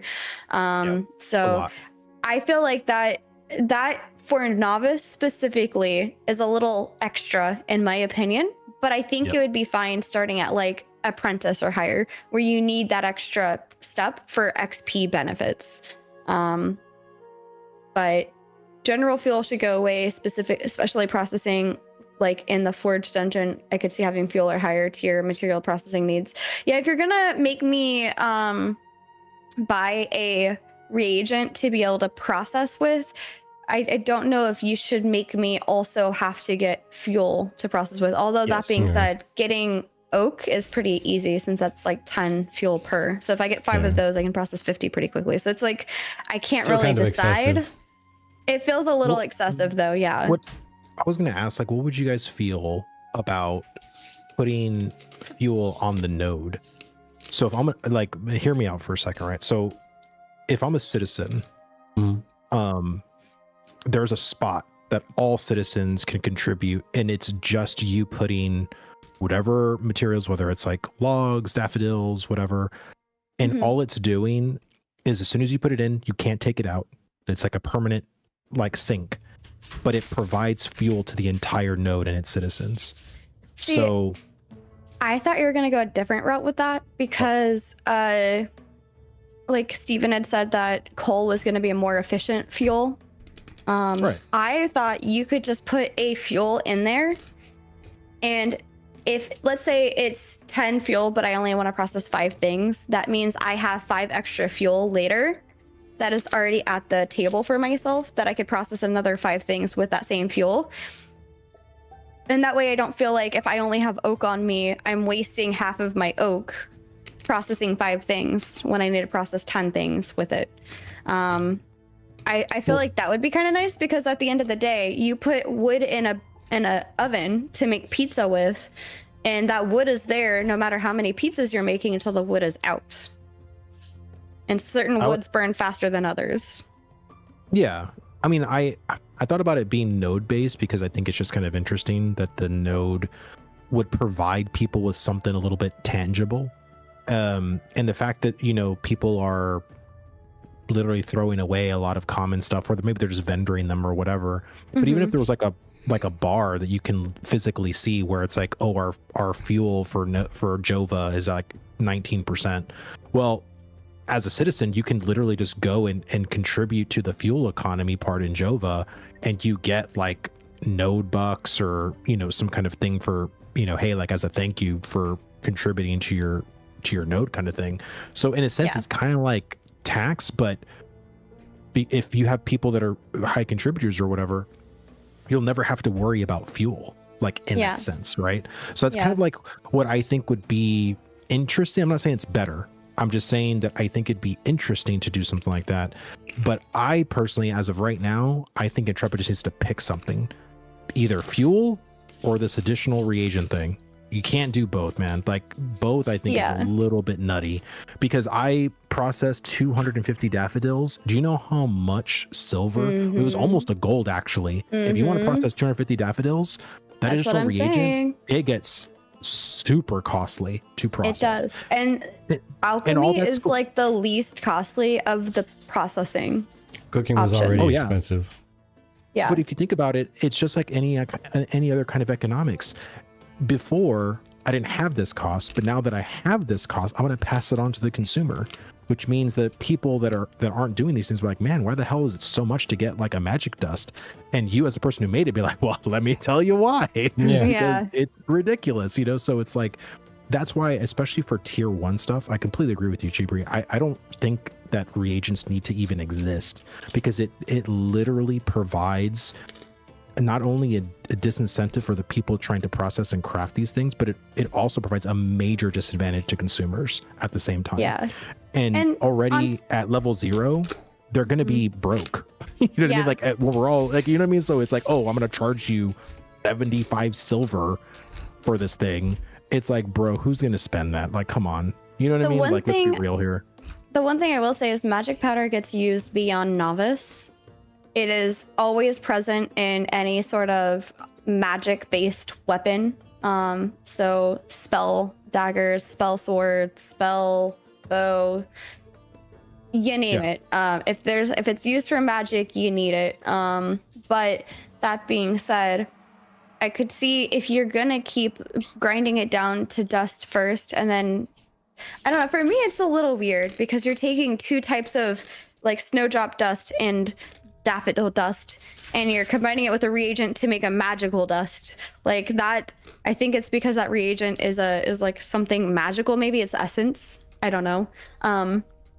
But it's just weird because it's like if I mix like corn flour and regular flour and I mix them together, I don't really get anything new. I just get a combination of the 2 flours. But if you're grinding it down with a specific reagent, I think that makes more sense to me, because it's through that process that you're getting the magic, versus like I'm just in my head, I'm imagining just mixing 2 powders and then like this dust maybe of this magical essence, and that's how you suddenly have magic powder. I don't know. I might be getting a little too like into it with it, but I would say if you're gonna have a reagent for magic powder, take away the reagent for the dusts, because at least allow us to make the reagent. You know, if I'm a lumber miller, let me make my own sawdust. Why do I have to buy this special sawdust from a vendor? Why can't I process it into sawdust? Well, see, that myself? makes more sense for them, but like as an alchemist, I can't make the magical stone thingy that they need for that reagent. Yeah, it's because the lumber mill NPC Doesn't let you sweep up your own sawdust. Yeah, Nope. it's I don't wanna sell that. it's Get the out tax. of here. Get out of here. He's Yeah. like the guy at the gas station that doesn't let you get out to like gas up. Like, Mhm. no, you have to pay me for the gas. You have to pay me for the Jesus sawdust. Christ. But yeah, I just if you're gonna do it the way that you currently have it, I don't really have a problem with it. It is multi-stepped. It's fine. I kind of prefer it for apprentice or higher, but if you're gonna do it that way, just let me do the dust without a bunch of extra items, gold sinks in it, and then I understand there being twice the gold sink for magic powder because that's more value at this point. Well, I'm just trying to think of the level 0 novice stuff, like just realistically. I want it to be purchasable by these people, and I feel like the devs are not thinking about, like, they're trying to be more intricate and complex and deep, but they're not thinking about the ramifications that come from doing that, especially and that's why I made that chart in my Reddit post where it should be a very broad foundation, right? It should cover as many people as possible, but they're trying to narrow it so, like, I want it to be like a pyramid. They're making it the Washington Monument, where it's just complex all the way up. Like there's no wide base at all.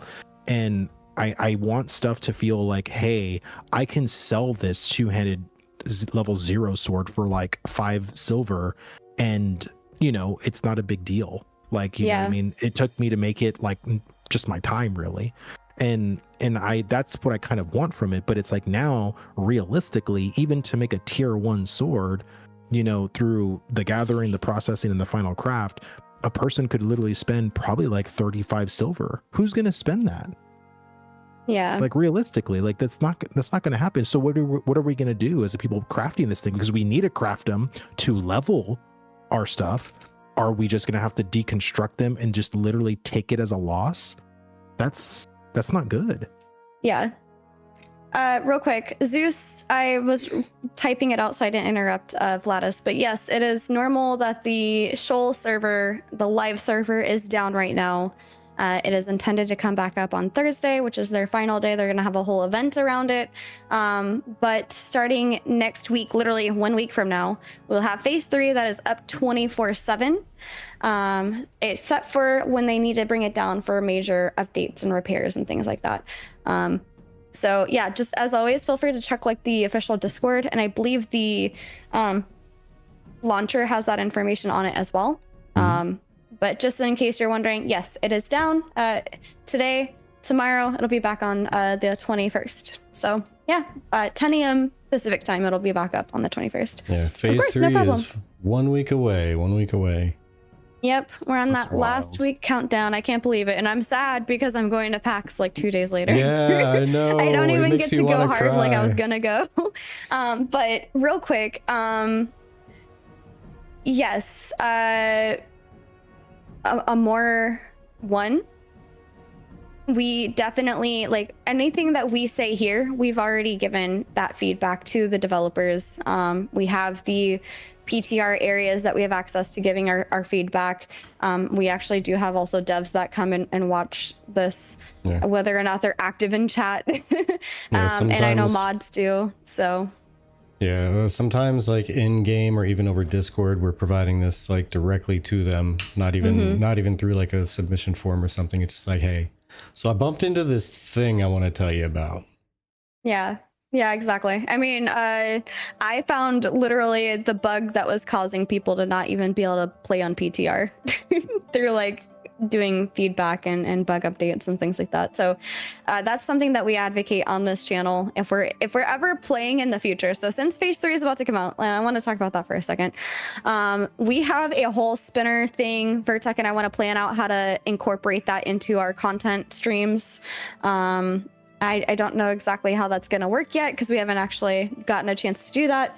But I do have a fun spinner where on stream there will be the chance for us to do little fun games, like you guys can make us be cursed for a little bit where we can't use a specific armor or like a specific weapon or something, and we have to figure out how to like fight with that, etc. But one thing is, like, given once again that this is Alpha 2, this is a testing environment, this is phase 3 of Alpha 2. Basically, we're gonna come across bugs. It's gonna happen, and it's part of the alpha. So the thing that we like to do is stop, report it, maybe like get another person to try and reproduce that. So if Vertec finds a bug, I'll try to reproduce it. If I find a bug, I've had Erwin and Oracle try to reproduce it, for example, just to ensure that it's not just me, if it's reproducible. And then they put in a bug report at the same time saying, hey, I also tested this thing that Vertec sent in, and it's also not working for me.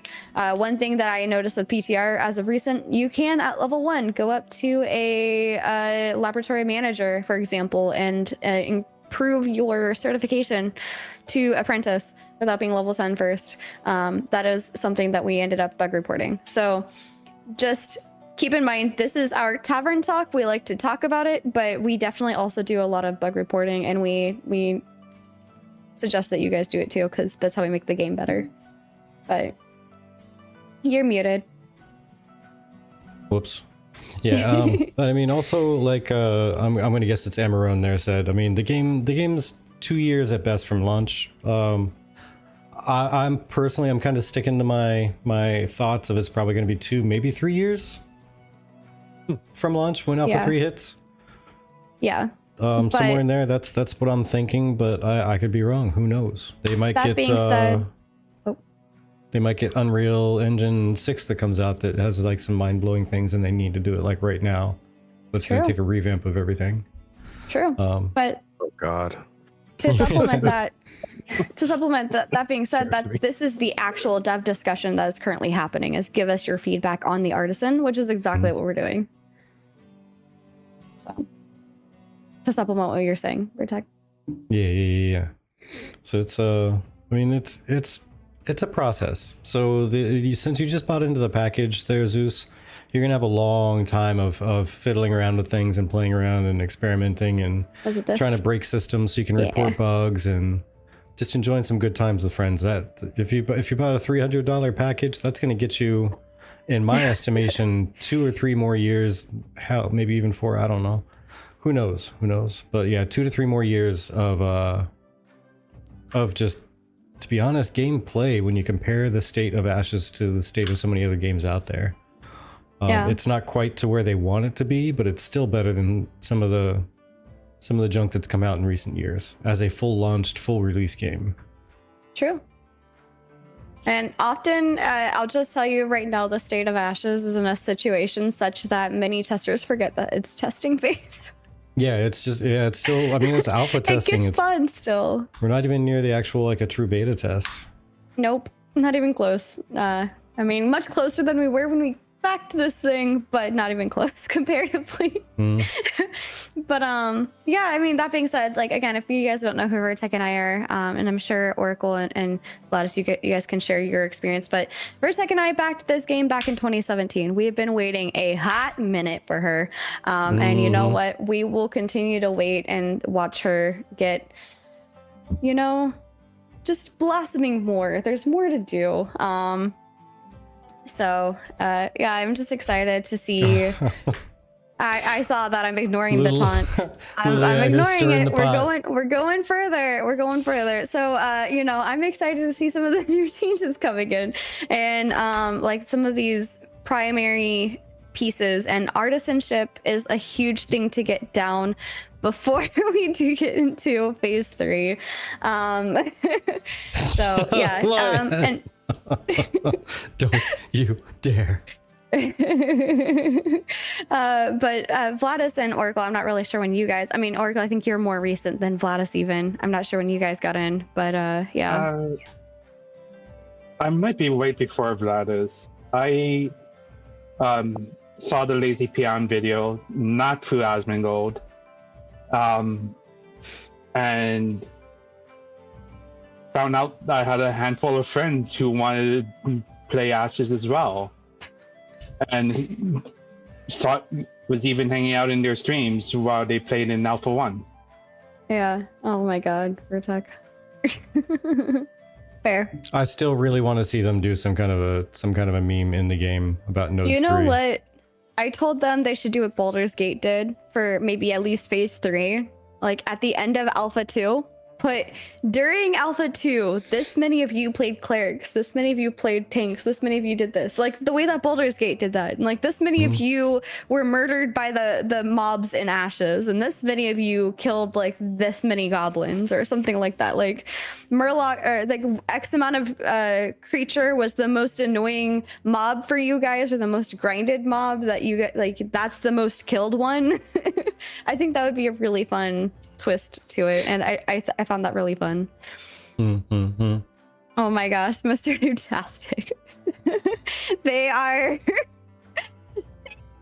they're like, intruder, no, break into your please don't bedroom do and cover this." your floor with Legos. Oh my gosh, too far. That's funny. You guys are hilarious. Evil.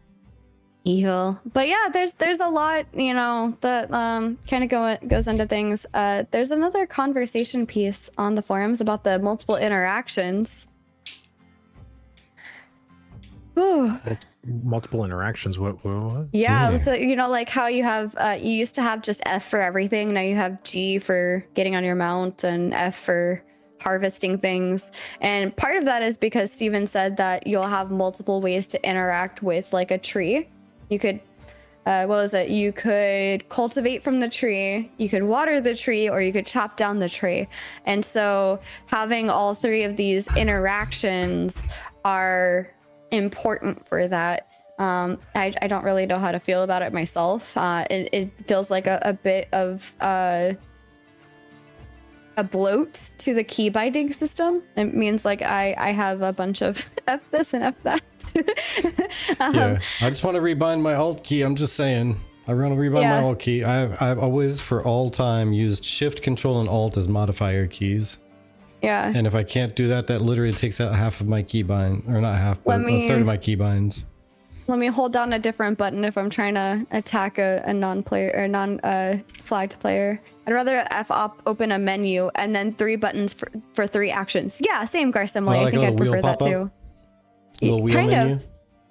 Kind of, or like even if you hit F, there's like another like sub menu of like 1, 2, or 3. You know, for example. I need a foot pedal. Exactly. I'm running out of keybinds here. I was literally just thinking that when this conversation started about the keybinds. I was like, you know what? We should get foot pedals. We should just get foot pedals. Foot pedal, like the far right foot pedal, is going to be my PvP button now. There we go. I'll stomp that down if I'm trying to actually engage with it. I mean, I don't think I'm ever going to actually attack a non-combatant, but like if I had to. You know what's really cool though, Chibi, for you? With the keyboard that I got you, you can actually program it to where if you were to push your key down like halfway, it would activate one thing. And if you smacked it down all the way and passed by that really fast, it would activate something else instead. Yeah. Well, like Ludaloo said, there's hold F, double tap F, press F, F's in the chat. So many F's in the chat. So, yeah. I felt like what's his name? This type of gumbo and that's type of gumbo. Forrest Gump. Yeah, Forrest Gump. All the shrimp, everything. Yeah, all the shrimp things, the different things you do with shrimp. It's kind of funny. So many felt scripts. Like that for a second. Hold F, double tap F, press F, shift F. So much effing going on, right? I have all my buttons on mouse. Yeah, see, we have the MMO mouse as well that we like to enjoy. But I'm just saying. No more F's to give. Exactly, Mr. Noobtastic. But did you guys have anything else? Oh, Vertek, go ahead. I heard you. I was just gonna say on the topic of mice, I wish Razer made a little bit better product. Because I love my Naga. I'll never give up a Naga. But I'm just saying, every 2 years when I got to replace the keypad or the mouse in general, because the buttons on the side don't do the thing. Yeah. Number 2, well, I guess this one's going on 3 years. So this one's lasting me a good bit longer. Aw, poor Psy Hunter. Oh, yeah, with all 12 buttons on Womp Womp. Did I ever have the Corsair MMO mouse? Yeah, you're talking about the Scimitar? Deathium, because I tried that and the buttons just didn't feel quite right for me. I couldn't get used to the way that they were angled. Because I sat got there. Small hands. Yeah, well, the Scimitar was big. Yeah, it was a little bit big too, but it at least had it to where you could take the little thumb pad and you can move it forward or backwards though. But it didn't Yeah. have the same like contouring that the Naga does. The Naga is just contoured just right to be able to like scoop it up and drag it around. Yeah, yeah. Oh my gosh. But yeah, there's so many other topics I could go off of, like about alts and ashes and things like that. There was, if you guys like watching YouTube videos, because like we have our own YouTube videos that we put out, obviously, but there's also Space Coconut put out this video Space on Coconut. alts are a problem and talking about how like the alts having anonymity or anonymity. Anemone. Having a sea anemone. Anonymity. It's an anemone. It's the sea of anemones. But I'm just gonna call them here. W here says the solution to this is have a surname the player creates, and that's on every character that account, kind of like what Final Fantasy 14 has. And I think that makes sense. I think that would be smart. But I also don't know if Steven's intending for you to be able to utilize your alt to infiltrate. Perhaps, mayhaps. But I also like surnames because I hope that one day if I get to marry Vertek and Ashes, I can take on his surname. I really, I mean, Cheever, you probably know. I'm sorry, I was blanking out because I was trying to process something and I was messing up. No worries. You were talking about surnames. Like, wasn't that always a part, like, of the vision or of like the design with surnames? As far back as I can remember, there's been some kind of a statement about like surnames and such, but I'm checking the wiki just to make sure. Yeah, you could still have multiple accounts too. True. Well, I mean, and my whole thing with the whole multiple accounts thing is that's going to be less than 1% of players. Like, I'm being totally honest with you. Like, it's going to be such a small part of people that are going to actually pay for 2 subscriptions. yeah. But I love the idea of surnames. Like, and I think if you make a surname for your entire account, like, you know, whatever, I don't know. I that would probably drive me nuts because I suck with names, and I'm like, what would go with Vladis as a last name? It'd drive me nuts. So according to the wiki, characters will have a first name, an optional surname or last name. The character names are unique per server realm, and the character name changes will be possible. This is from 2017. Well, yeah, that's what I mean. Like, I don't think it should be optional. I think it should literally be mandatory, because then you'll be able to have other servers that potentially merge in, and you could have technically the same first name, but you guys have different surnames. You know what I mean? Yeah. So, like, I don't think it should be optional. I think every account should have a mandatory surname. I absolutely do not like that, because that's going to get rid of all of the mysterious, like, anything going on. Like, I'm not a big political like intrigue person that likes to infiltrate other guilds, because I have a guilty conscience, and so I would probably give myself away and not be able to really like play the role of I'm actually in this guild or I'm actually so and so. But I do like the fact that that could exist, and that the surname thing, to be honest, I think it's going to kill it. If you need to have an account wide surname and you can't choose it for each character, it's going to end up kind of killing that, because there's Also, going to be role guild players. meetings where they're like, hey, so our stuff got leaked. Everybody, mandatory right now, show your surname or you're gonna get murdered. Yeah. I was also going to say, like, for the role players, right? Like, I have, for example, Chibi Brie, or technically her actual character name is Aurelia Clevertold. And then I've got Ravina, which is my rogue for roleplay reasons. And so she should have a different last name because she's a Nikua, and she definitely didn't come from a pirate bloodline unless maybe she was adopted. But I'm just saying, I think that being able to have different surnames as an option is nice. But that being said, I do love that they changed that all of your alts are all your characters are the member of the same node. So if you join on your main character, Joeva, but you decide you don't want to be a member of Joeva anymore and you're on an alt, you can leave Joeva. That'll leave it for all of your characters and join in the anvils, for example. And now you have all of your characters are a citizen of the anvil node instead of the Joeva node. So it's locked it to all of your characters are the member of the same node, even when making a new one. So you'll immediately see other people who are citizens of your node, even when leveling. Yeah. I mean, honestly, like, I like the idea of surnames personally. Mhm. I know a lot of people, when it comes to the whole spy conversation, like, I get it. Like, I don't know if I would even do that myself, because I would only be able to dedicate one character maybe to playing.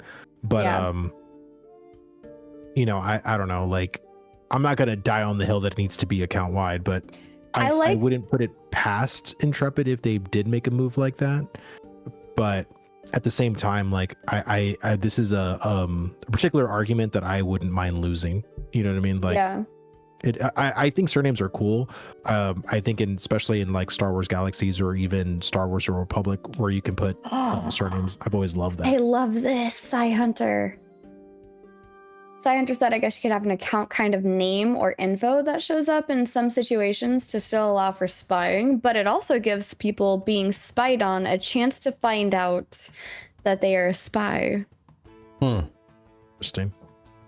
Like, you joined the Thieves Guild to be able to become a spy, so you're able to change your name, but someone might be able to, you know, eavesdrop and find out what your real name is, your real surname is. Dun, dun, dun. I used to love doing that stuff in D&D all the time.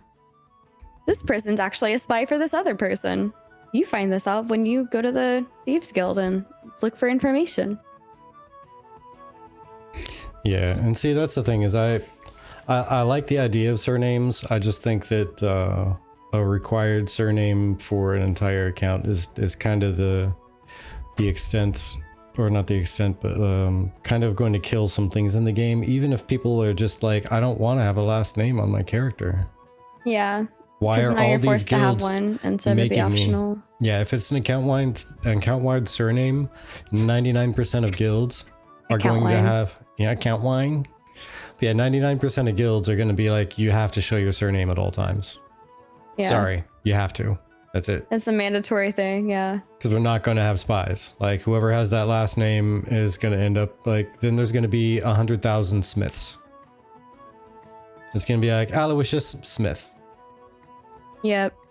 What's the most common name in the surnames? There we go. I'm going with that one. Yeah, it's literally going to be exactly that. It's going to be like, there's going to be a bunch of Jones and Smiths and like just the most basic of names out there. Like a lot of Gonzalez and like Schwartz, because, you know, that's a dual name. It's a common last name. Plus also it's a joke with the Spaceballs. May the power of Schwartz be with you.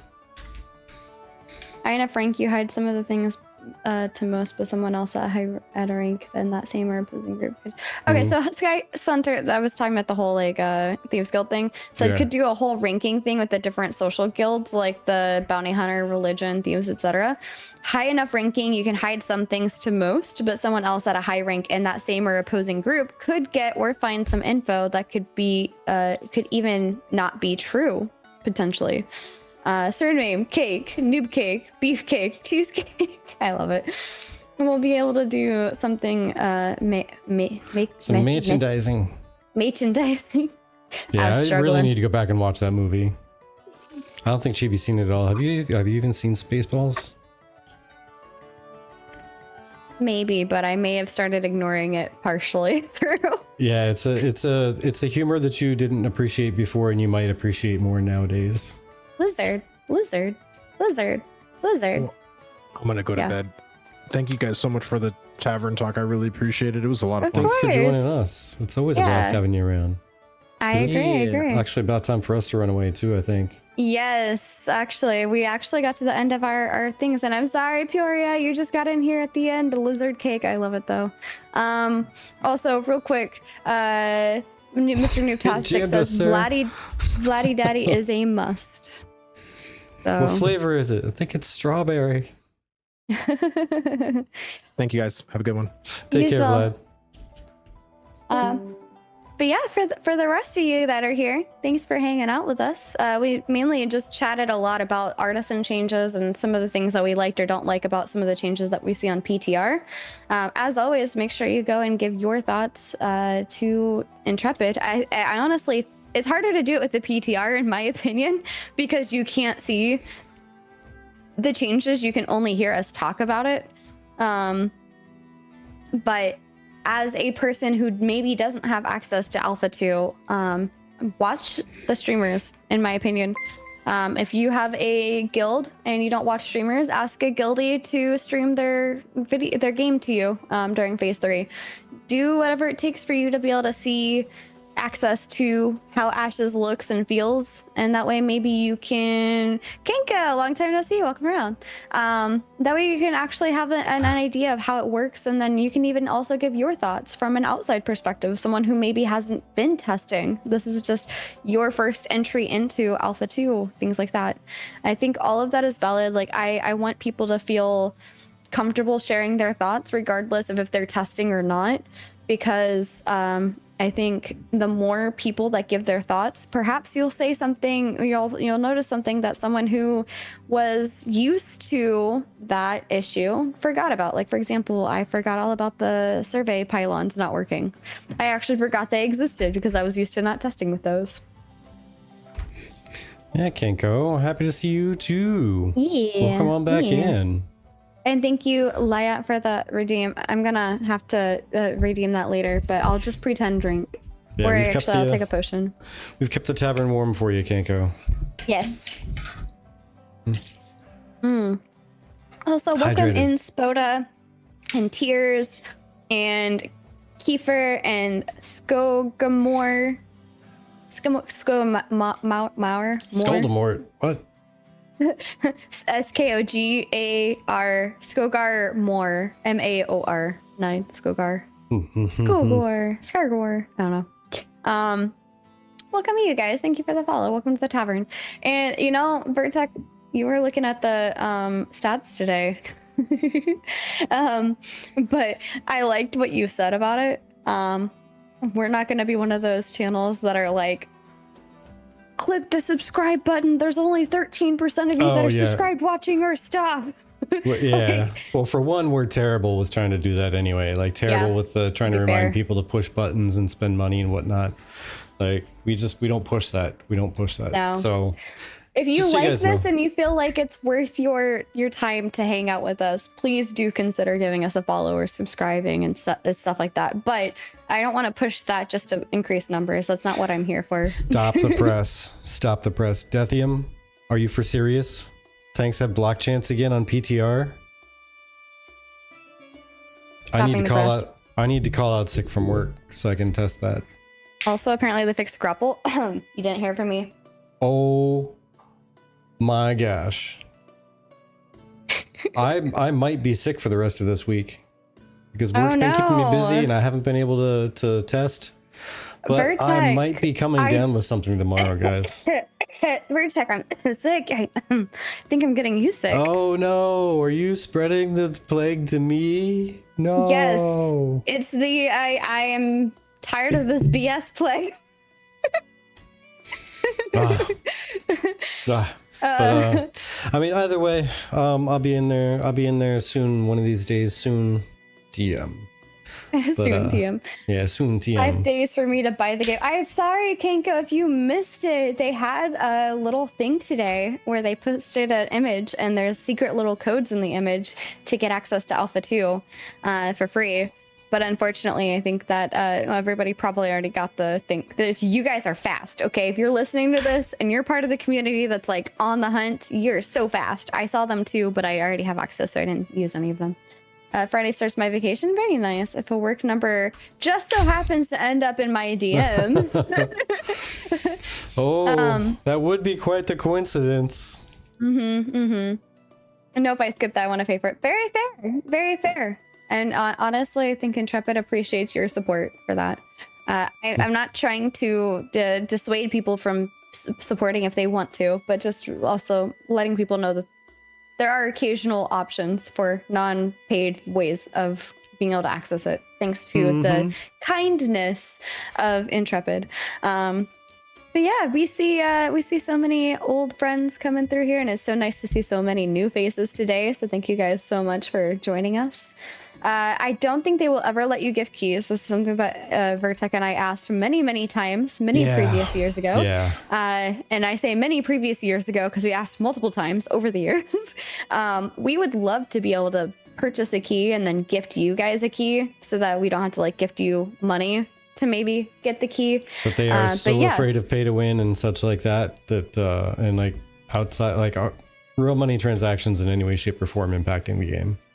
Yeah, that they don't want to allow that. So hopefully maybe one day they will have a $100 gift card or a X amount of dollar gift card for their Intrepid store that we can then ensure that we're paying somebody money to be able to maybe use that for game time. I don't know. It's just, yeah, I like being gifted money. Yeah, well, that's our goal. That's our goal, is to be able to get to a point with income for Ashes and all of our podcasts, all of our shows, to be able to give a portion of that back to you guys to put towards things like that. Yes, I think they are intending on content creators to be able to give away keys. We do have some beta keys. We won't be able to give them away until they give us the actual keys for said beta keys. But just know when we get into the betas, because of our backer level, we will have some of those to give away. Yeah, we both gifted it high enough. I think we're gonna have like 9 beta keys or something like that to give away. I don't know. I know we said we're gonna keep one and give out the other, so maybe it's like 8th. Yeah. 6. Something like that. I forget how many we got. I was gonna give one to my dad, but he returned my gift. So sorry, Dad, if you're seeing this, you gotta buy your own now. I already tried gifting it too. Love you though. But yeah, we will definitely give you guys plenty of heads up before we do that. I have seen the comments asking that we give a certain specific viewers that comment a key. We don't have keys currently to give anybody, even if we wanted to. But also we want to make sure that's fair to everybody. So make sure you hang out in our Discord. I think I'll be updating rules at some point, maybe so that I can ping like anybody who's looking for an A2 key. Perhaps I can ping those people if the chance arrives, or like things like today where I can be like at A2 key giveaways or whatever. I can be like, there's a giveaway over here, pay attention to this. Many a time where Chibi and I will try to do whatever we can to get an extra key to give away to our community specifically. Yeah, like we both entered in the Gleam giveaway that they recently had. Unfortunately, I was not one of the people selected. Yeah. We used to when they did have the charity streams, I think the past year, and like this year they're probably going to be too busy this year again, but next year we'll probably stay up again. We took shifts staying awake for their stream just so we could get all the key giveaways, and by one of those years, Vertec means he stayed up with me while I was taunted by chat with bunnies in Minecraft. Yeah, she got pulled in to play Minecraft with some other folks and the devs, and somebody, I'm not gonna say any names, but somebody who spent some time in our tavern was donating gifts to do random TNT explosions, and they mostly went to Chibi's team and blew up her building. Yeah, I was on a team with, I think, Vladis, and I forgot who else, but we had no idea how to Minecraft. Were there 4 teams, I think? I think so. I know one of them was Jamie's team, then there's my team, and I just remember Jamie and my team kept getting put in the pit against each other. Yeah, in the killer bunny pit. Yes, there's the killer bunny pit, and then there's the ones where you have to try to find like and not fall through the ground. Oh yeah, that one. Yeah. Yeah, my team had no idea how to Minecraft. We were like, I was literally Googling like on the side. I had like my phone and I was like, hey Siri, how do I make glass in Minecraft? How do I make this in Minecraft? How do I do this in Minecraft? And we're like just Googling it and trying to like play the game at the same time in this like massive mad dash because we had a time limit to build our thing. And so I'm trying to build like this wooden outer structure to be like a pyre like architecture with glass on the inside to indicate that there's like clear areas to like go up the stairs. Yeah. I think it was too big of a dream for the limited knowledge that we had. Yeah, but we got some brownie points for it. I remember that. Still think the most tragic thing ever though was really because I don't TNT. Yeah, like I can't even stress how like tragic it was because there was a button where they would randomly boop a button with a specific donation and a color block would fall out, and whatever color block that was, that team would get TNT'd. Yeah.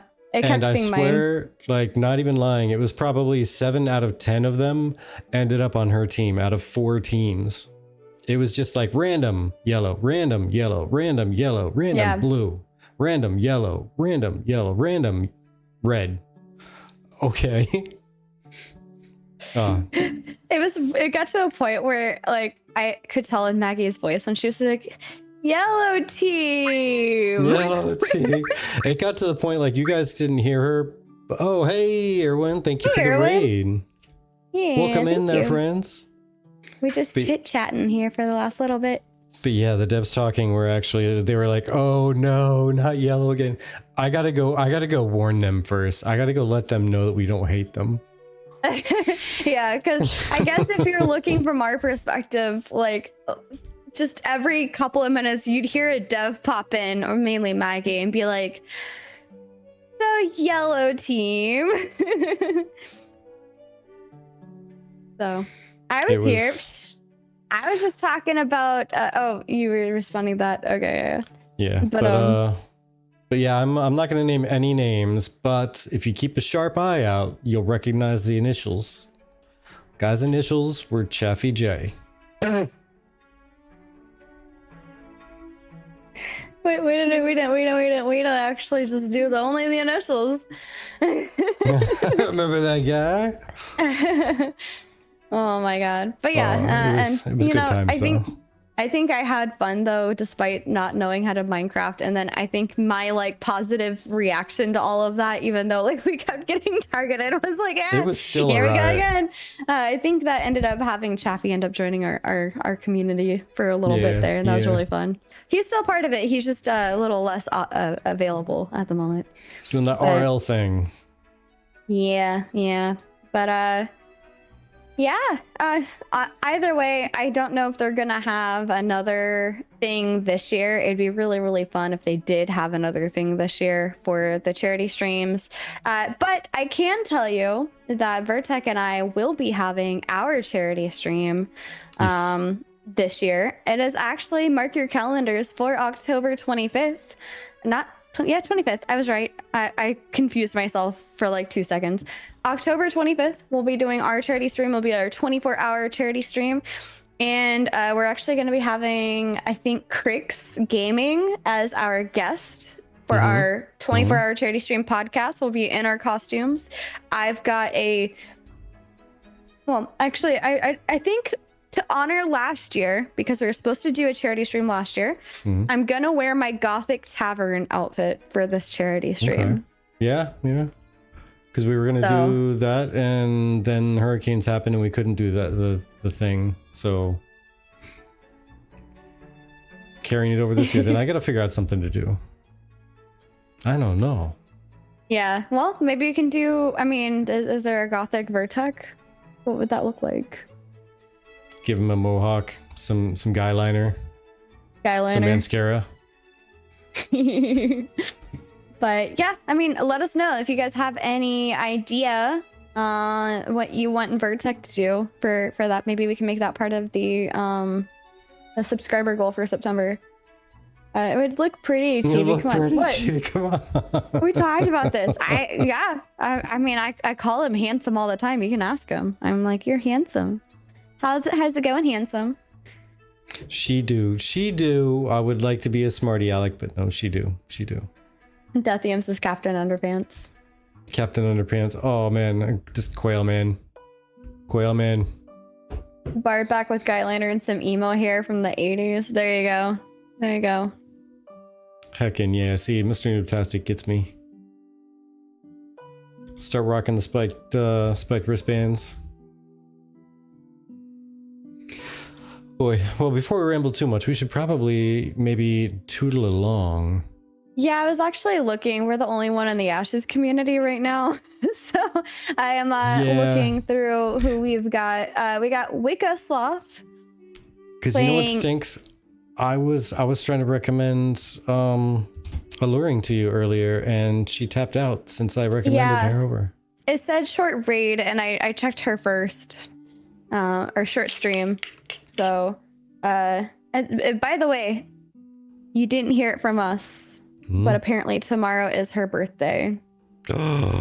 What? So, if you guys haven't yet, make sure you tell Alluring Secrets, one of the mods for Ashes, that it's her birthday tomorrow. So tell her happy birthday. Do it. Oh my god, I heard that from down here. Yeah, that. Shakes through the floor. Nice. Yeah. Nice. It's like this really low rumbled boom sound that's coming from above me. All right, so we got Porcini playing Star Wars Jedi Survivor. We've got Wicca Sloth playing Ark the Lad, Twilight of the Spirits. I don't know if Locke is really someone who is really doing Ashes of Creation content, but he. Sorry, I think I was thinking of a different person. Why am I following him again? I remember him from something. We ended up following Locke, but he's playing Final Fantasy 14. Yeah, not sure. Trying to think, but I think I was confusing him with another person. Who I also saw around Ash's community. But we got 5.1 Play, which is the Maid Cafe group that I used to be a part of, and they're playing team fight tactics. But yeah, other than that, we're the only ones in Ash's channel at the moment. So, yeah. Any preferences or anybody have any other suggestions? Because actually, we also have Tankologist playing. He's playing some League. We do request that if you are suggesting someone for us to raid over to, that they do not have it on follower only mode, because I don't really like that, and I don't really want to support that. I understand it for like the raids and stuff, but there's other ways to handle like bot raids, etc. So yeah, I don't really feel too comfortable doing that. And yes, Oracle, I was chosen to be a maid cafe girl for Fanime right before the pandemic hit, and basically I got a whole outfit and everything for it, and I ended up swapping into VTubing. So I was asking them if they were okay with me doing a VTubing thing, and then they said no, because not everybody else would be able to do it. I was like, that's fine, and then I just kind of did my own thing. But they're really sweet. They're a group of girls that we did the whole like make it delicious chant, and it's like the typical like Japanese maid cafe thing that you can experience when you go to Japan. So, or where's the other cosplay? side of Twitch? It's in my closet, which maybe cute. Maybe we can have like a thing for that at some point. I don't know. I think I'd be a little embarrassed to pop on here in the maid outfit. That was one that survived the hurricane and the flood and all. I think so. I still need to go through all of my my cosplays. I'm hoping it survived, but that being said, there's still some stuff that I've still not found, like our vacuum. I don't know where that went, and so I'm hoping that it did not get destroyed. What? Just out of all the random things that you're looking for and couldn't find, just the vacuum's the one that popped out. Well, no, that's the one that we've been looking for since we got here, and I still haven't been able to find it, but I found all of the other boxes. So I'm like, that's just along, like, other things that I still haven't found. There's the vacuum that's also just a poof, I guess. The wall plug for the cat water fountain. Yep. There's like 17 pieces to this stinking water fountain, and the one thing that got forgotten is half of the power cord. I don't know. I feel like part of it was maybe it was like tossed out. I don't know. I'm nervous. I'm gonna try and look around stuff, but yeah. That being said, if you guys like VTubers and like Gremlin things, and maybe Monster Hunter Wilds, there is a VTuber I used to have watched. Her name is Demon Queen Vivi. She does a lot of art.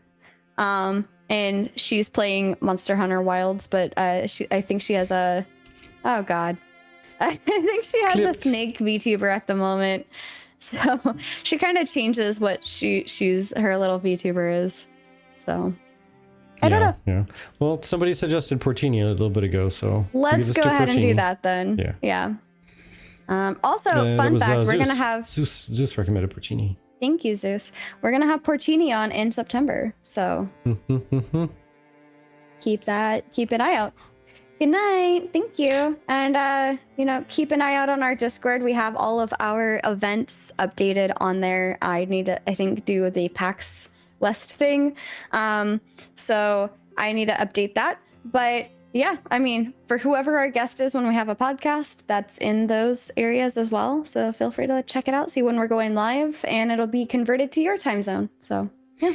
See. All right, Vertec, all you. Thank you for hanging out with us. Thank you for stopping by. As Chibi said, if you like this content, if you enjoy this, please don't be afraid to hit the free buttons. All the follows on Twitch and the subscribes on the YouTube and the likey buttons and popping up a random comment. It could just be an emote on YouTube. That's fine. Yeah. Whatever emote you want. I won't even care. If it's on YouTube, it's fine. But do all the free stuff. If you're not sure yet, then don't push the like and the subscribe. Stop on by again by choice and see what happens. We do appreciate the bejeebus out of anything you guys do as far as donations, tips, and paid subscriptions. But the best thing you can do to support us is just stop by, just chat, hang out with us, keep us company. So you did that tonight for us, and all of you in the replay crew, appreciate you as well. You guys spent your time here. Time is money, friend, and it's your most valuable commodity. You don't get it back. There are no refunds. You can't get it back, but you can have a receipt. Either way, folks, everybody have yourselves a great night. Thank you again. Take care. Okay, love you. Bye. See you this Saturday for our PvP summit. Be there, be square. Yes.